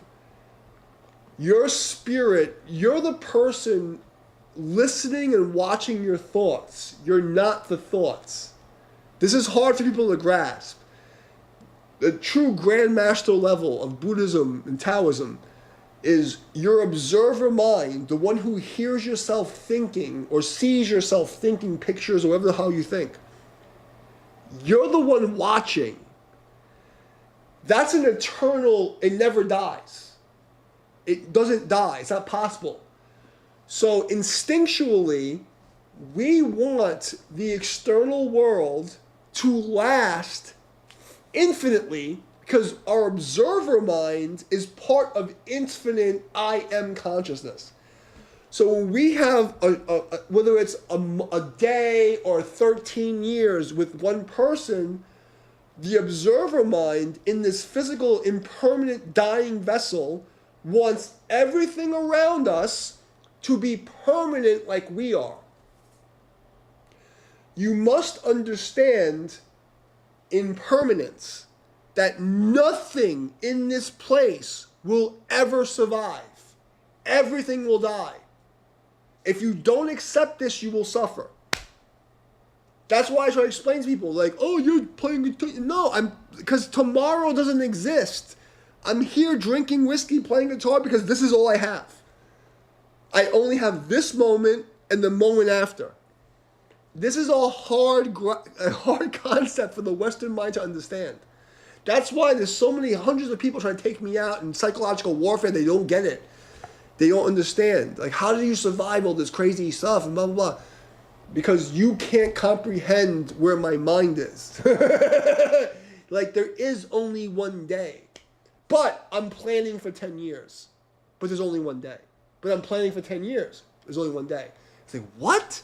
And the contradiction of duality, the brain explodes.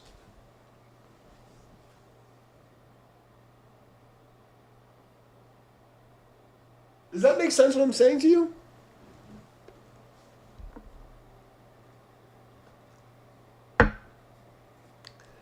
Accept the emotions. I loved every single woman I've been with in some way. You know, and I miss every single girlfriend I've ever had. But at the same time, I recognize there's only now. And there's only the next day. And did you ever see the Buddhist sand mandala where they draw these with sands and they draw these intricate puzzles and they spend a month, the whole floor is this fucking crazy design. And at the end, a fucking monk comes with a broom and smacks it.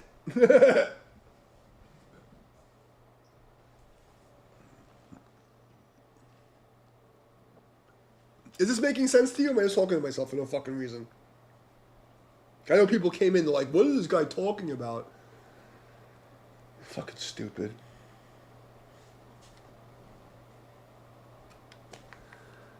Like, I teach this shit for no fucking reason because most of these people, they have no understanding. How are you the Grand Master? Fucking idiots.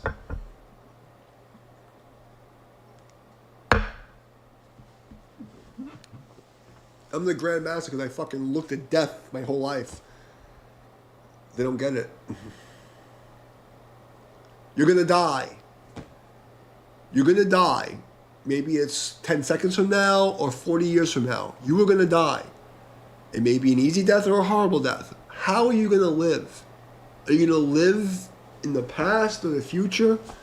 Like, live right now. Be good now and be good the next moment and be good the moment after that. Why is it so hard for people to understand? Like, why is this so difficult? Just be good now. The past doesn't exist. The future doesn't exist. There's literally now. There's now. There's now. It's more now. It's like, I feel like I'm preaching to like people don't get it.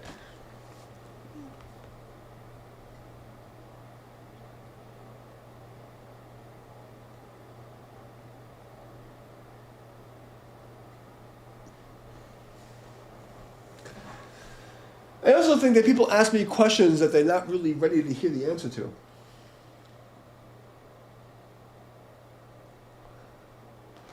Because I'll give you the solution, but are you ready to actually implement it?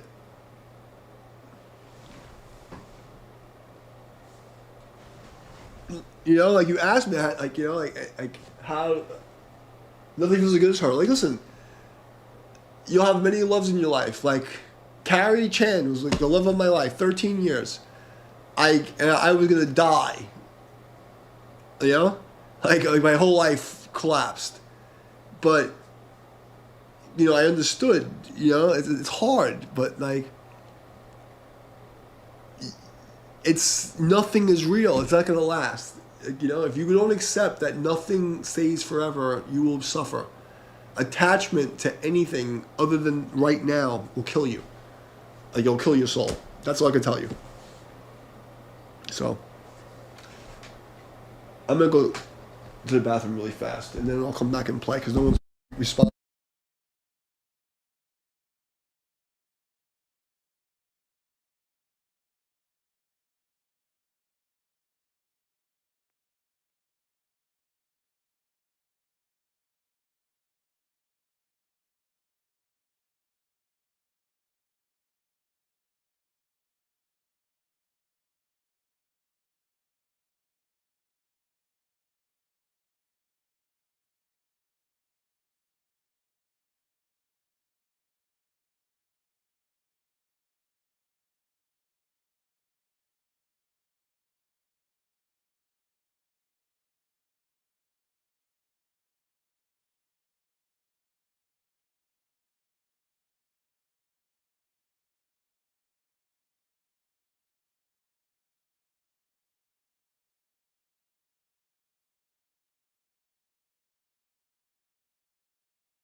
So I answered your question?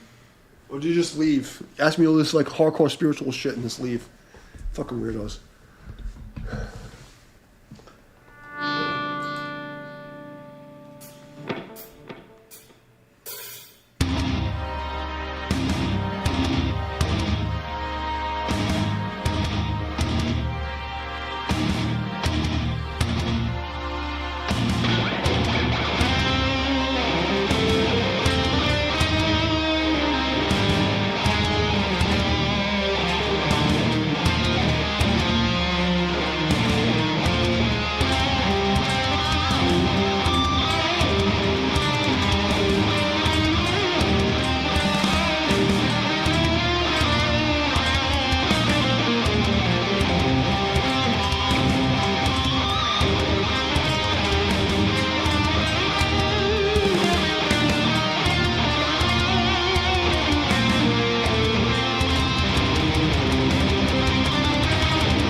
I can't play anything copyright or I'll get banned. You trying to get me banned, bro? I'm giving you the secrets of the universe. I'm like literally like, you know, this wandering like monk guy, and you ask me secrets of the universe and you ask me to play a fucking song copyrighted. Yusha, like Moshungo Yungo, like fucking like I literally lived this like crazy like monk life where I traveled the world to learn the kung fu and the secrets of the universe, and you want to get me fucking banned? I'm teaching you the fucking secrets of the universe.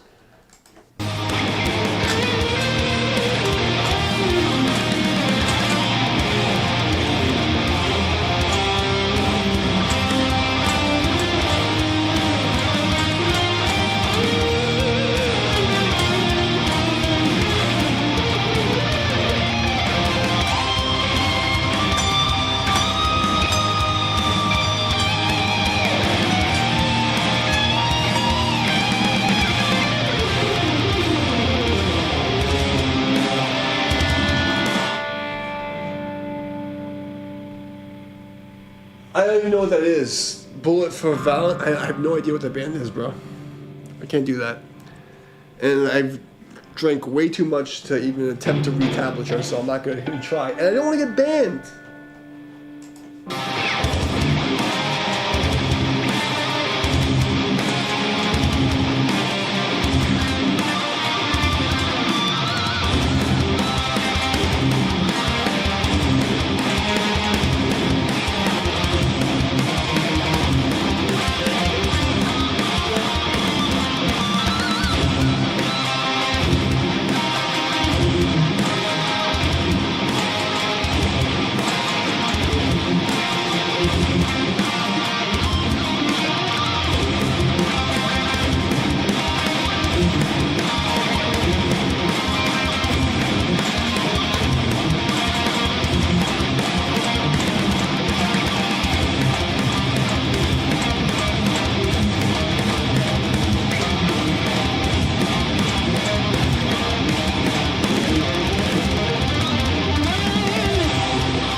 I don't know what something with that vibe sounds like. I've never actually heard that band.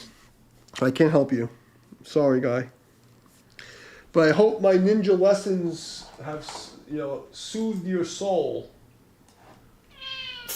Yeah, I think I did a good job, Appa. I helped him out a little bit. Suffering is a fucking thing. You know? I have to prepare the world for the Dharma ending age and save the fucking suffering souls.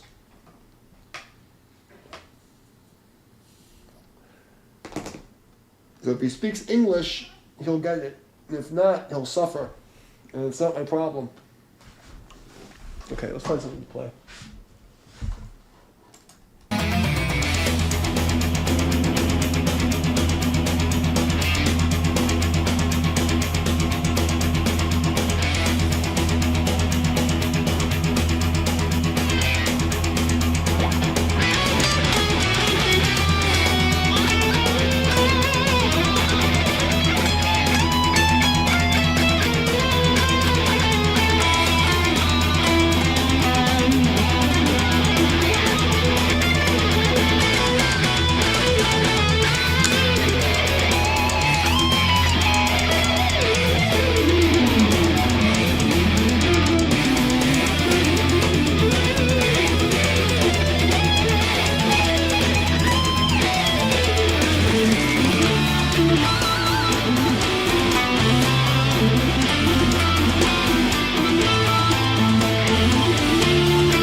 are you satisfied with what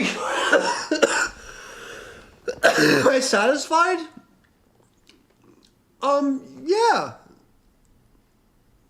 I mean, I had a very crazy life. So, I was a hero and a sacrifice for many people. I sacrificed my music and my business career to save people during COVID. I've always been, the bringer of justice, the anti-hero. I don't regret anything. So, if satisfied, I mean, there's my ego wants to do more, but I don't regret anything. I'm happy. It doesn't matter if I have a studio and I have a couple and I can play guitar. If I have I wish I could have saved more people. I saved a couple hundred people, maybe 1,000 people. I did good things. I have an ambition where I wish I could have did more. Did more for the war, against evil. But it's hard to say if I'm satisfied. I'm happy, I'm grateful. That's the thing. I think the superpower is understanding what gratitude means. For instance, people they see me, I'm the tough guy. They don't understand my practices. If every time I eat, I pray and say, thank you for the food. And it sounds stupid, but if you don't understand, there's only now. The cat comes over, I say hi, and there's this moment with the cat. When I sweep, I sweep. When I eat. When I play, So, what does satisfied mean to most people? For me, I'm satisfied, but to the normal people, what they think that means, it's never enough. So, to a neurotypical person, I'm never satisfied.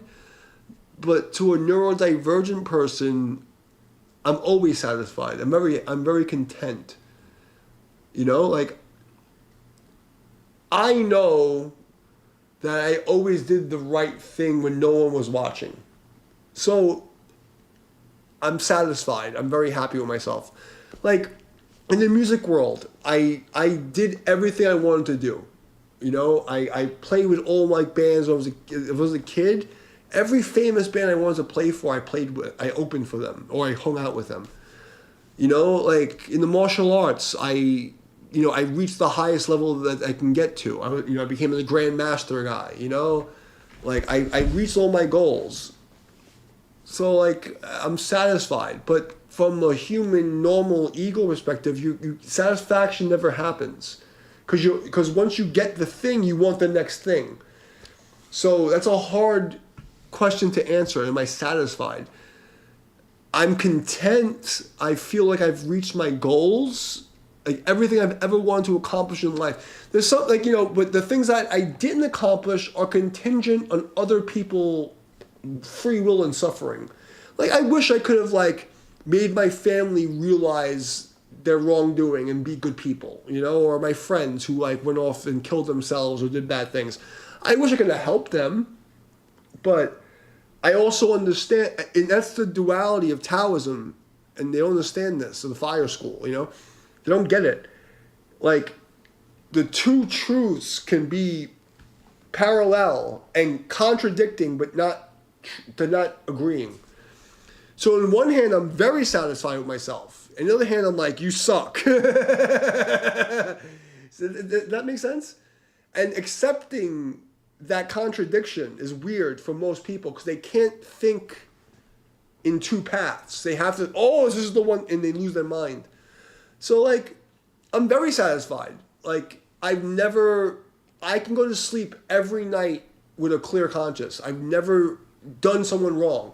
I could have done better, but I've never done something that makes me ashamed of myself, ever, in my life. I don't feel I fucked up and I'm I could have did that better, but I tried my best. So I'm satisfied. That's a hard question. Hold on a second. So that's the best answer I can give you.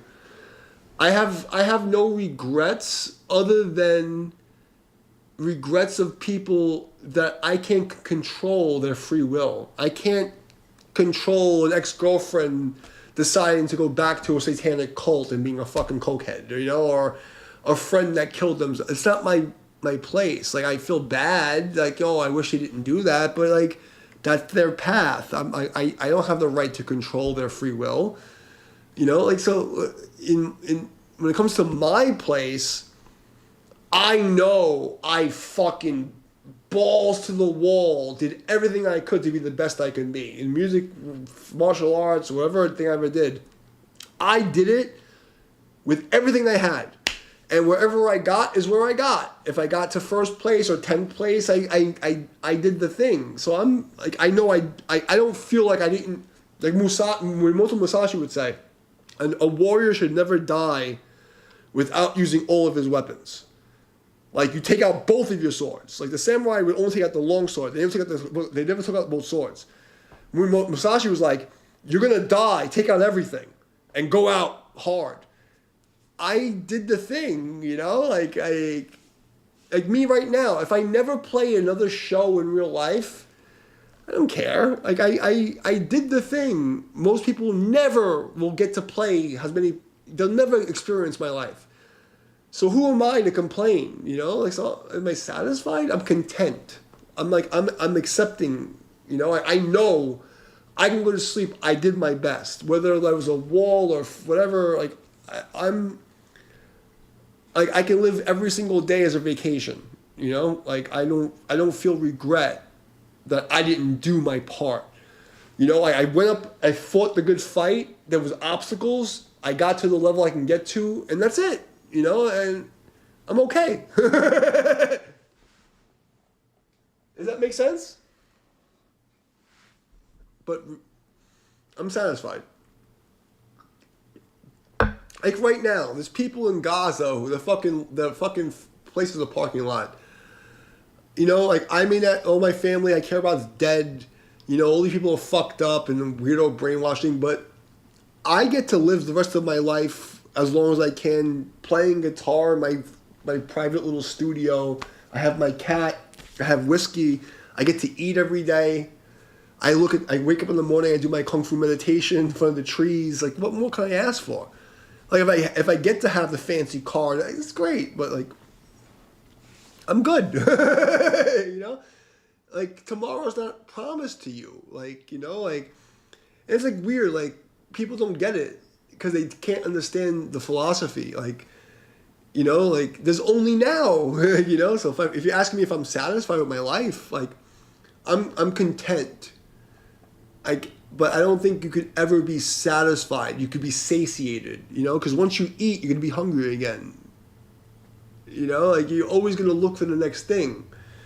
So you're never it doesn't exist. You know, you fuck some chick, you want to bust another nut 5 hours later or whatever it is, you know? So I hope that answered your question. That's the answer I got for you. All right, what's next?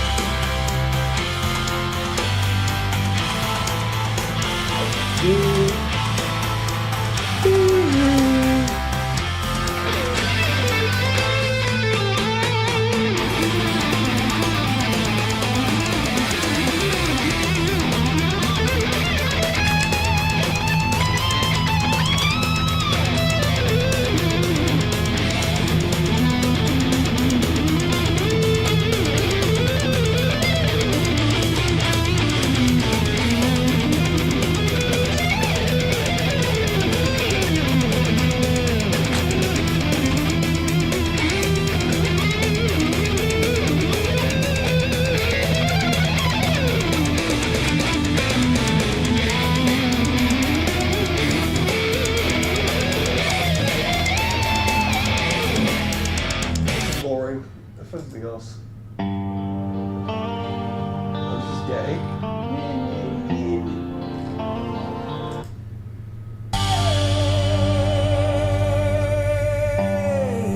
That's fucking shitty.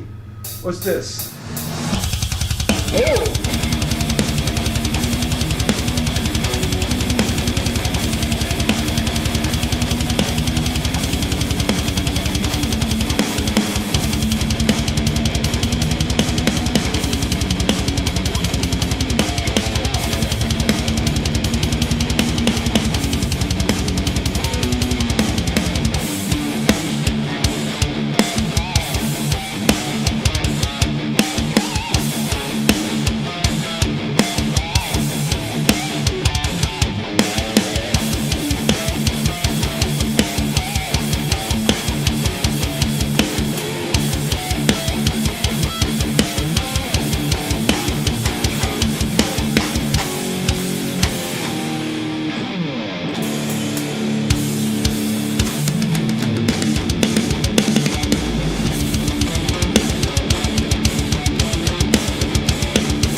We're gonna do solos now. What's this? No. Give me some solo shit. Give me something crazy. What's this? No, we did this last night. Come on, give me new shit, pussies. I'm drunk. I need something I never heard before. Come on, don't be a bitch. What's this?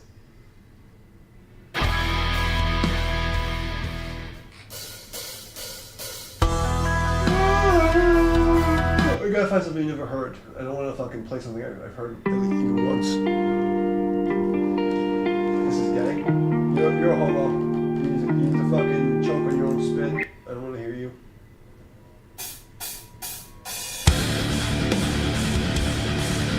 Fuck off. Melodic power metal's next. Right?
Boring. More grindcore?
park lover. You came to the grindcore jam.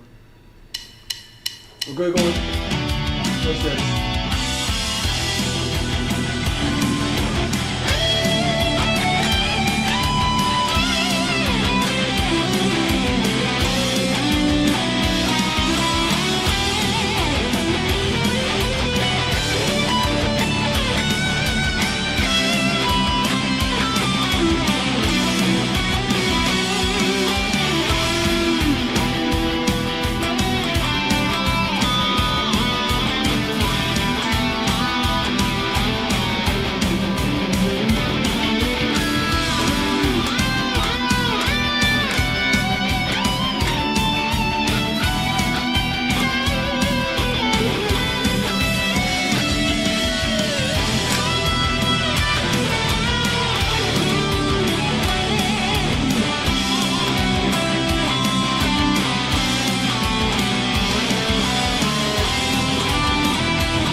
Hi!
Too drunk and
gay.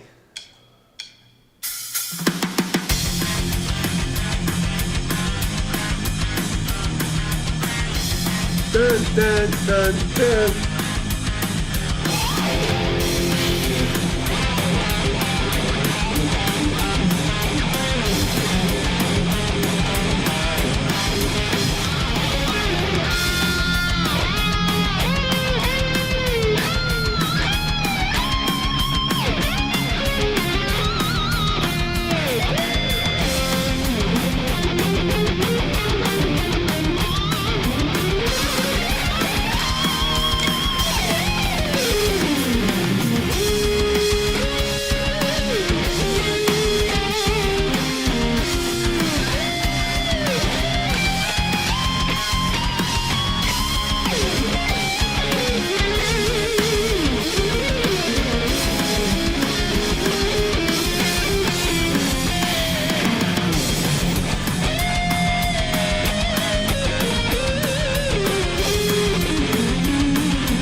Fucking shitty.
Fucking cheesy bullshit. I don't want to play that.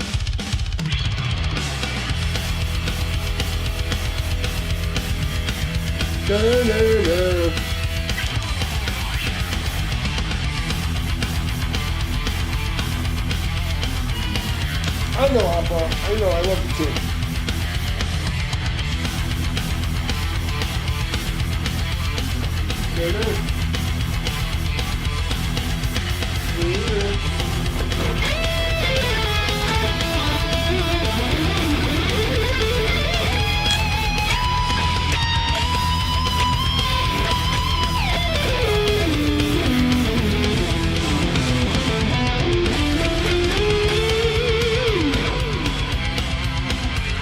I don't know why I'm playing.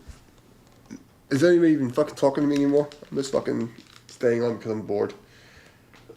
Let's do. Why not? What else?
Gay. I don't play that either.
I gotta take my glasses off.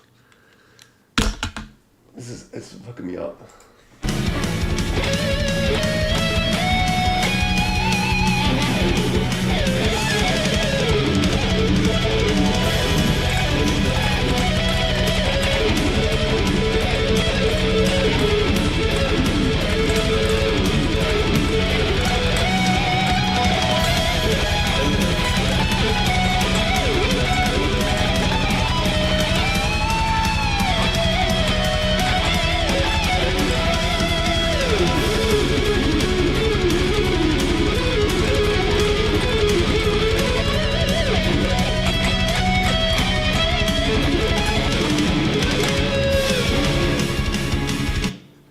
Yeah, if I drink too much, my glasses fucking make me break.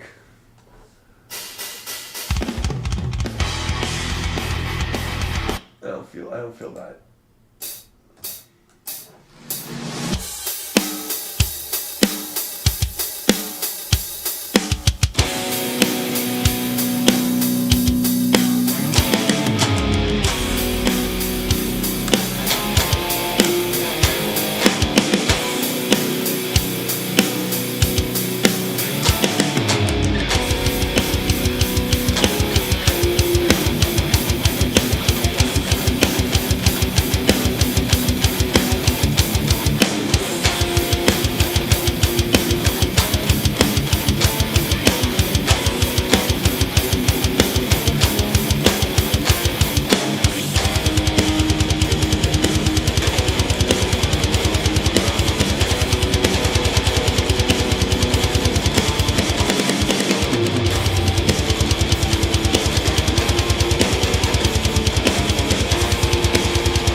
dun, dun, dun, dun, dun, dun.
Cough, beat for the rest of your life.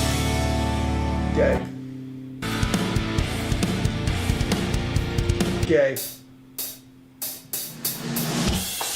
Gay.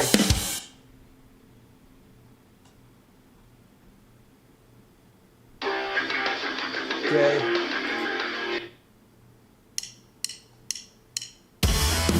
Gay.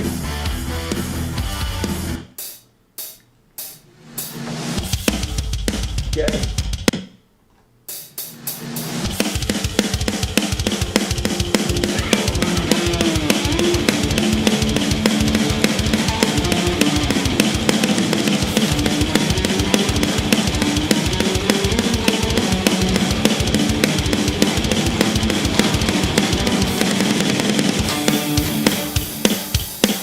Gay.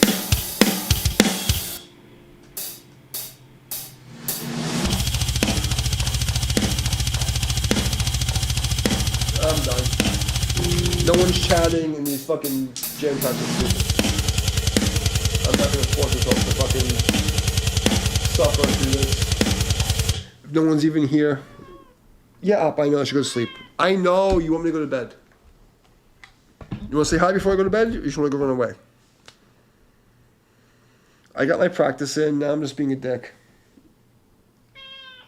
Sleep? I'm hungry. What about you? You want to say hi to everybody and tell them Daddy needs to go to sleep and eat some tacos? Right? And you're like, why are you hanging out over here, Daddy? Go on to go sit with me and eat some tacos. Have some quesadillas. What do you think, Appa? Yeah, it's time to go. Alright, well, no one's chatting. I'm just forcing myself to play fucking bullshit. These jam tracks aren't doing it for me. I had fun. I got my exercise. My calluses are growing. That's what it is. Yesterday, I pulled off some shit. Like, I pulled off some fucking shit. There was like an hour-long jam track that was like epic. I need to go back and listen to it. Because it was fucking epic. And I was in the zone. Not now, Chief. I'm in the fucking zone. My new haircut zone. If you know your memes, you know what I'm talking about. So yesterday was pretty fucking epic. Today was just me fucking around and preaching fucking Buddhist knowledge to guys who don't appreciate it. So, alright, I'm out of here. Love you guys. Have a good night. Be safe. And I'll probably see you tomorrow because I'm training, so I might as well come on hang out.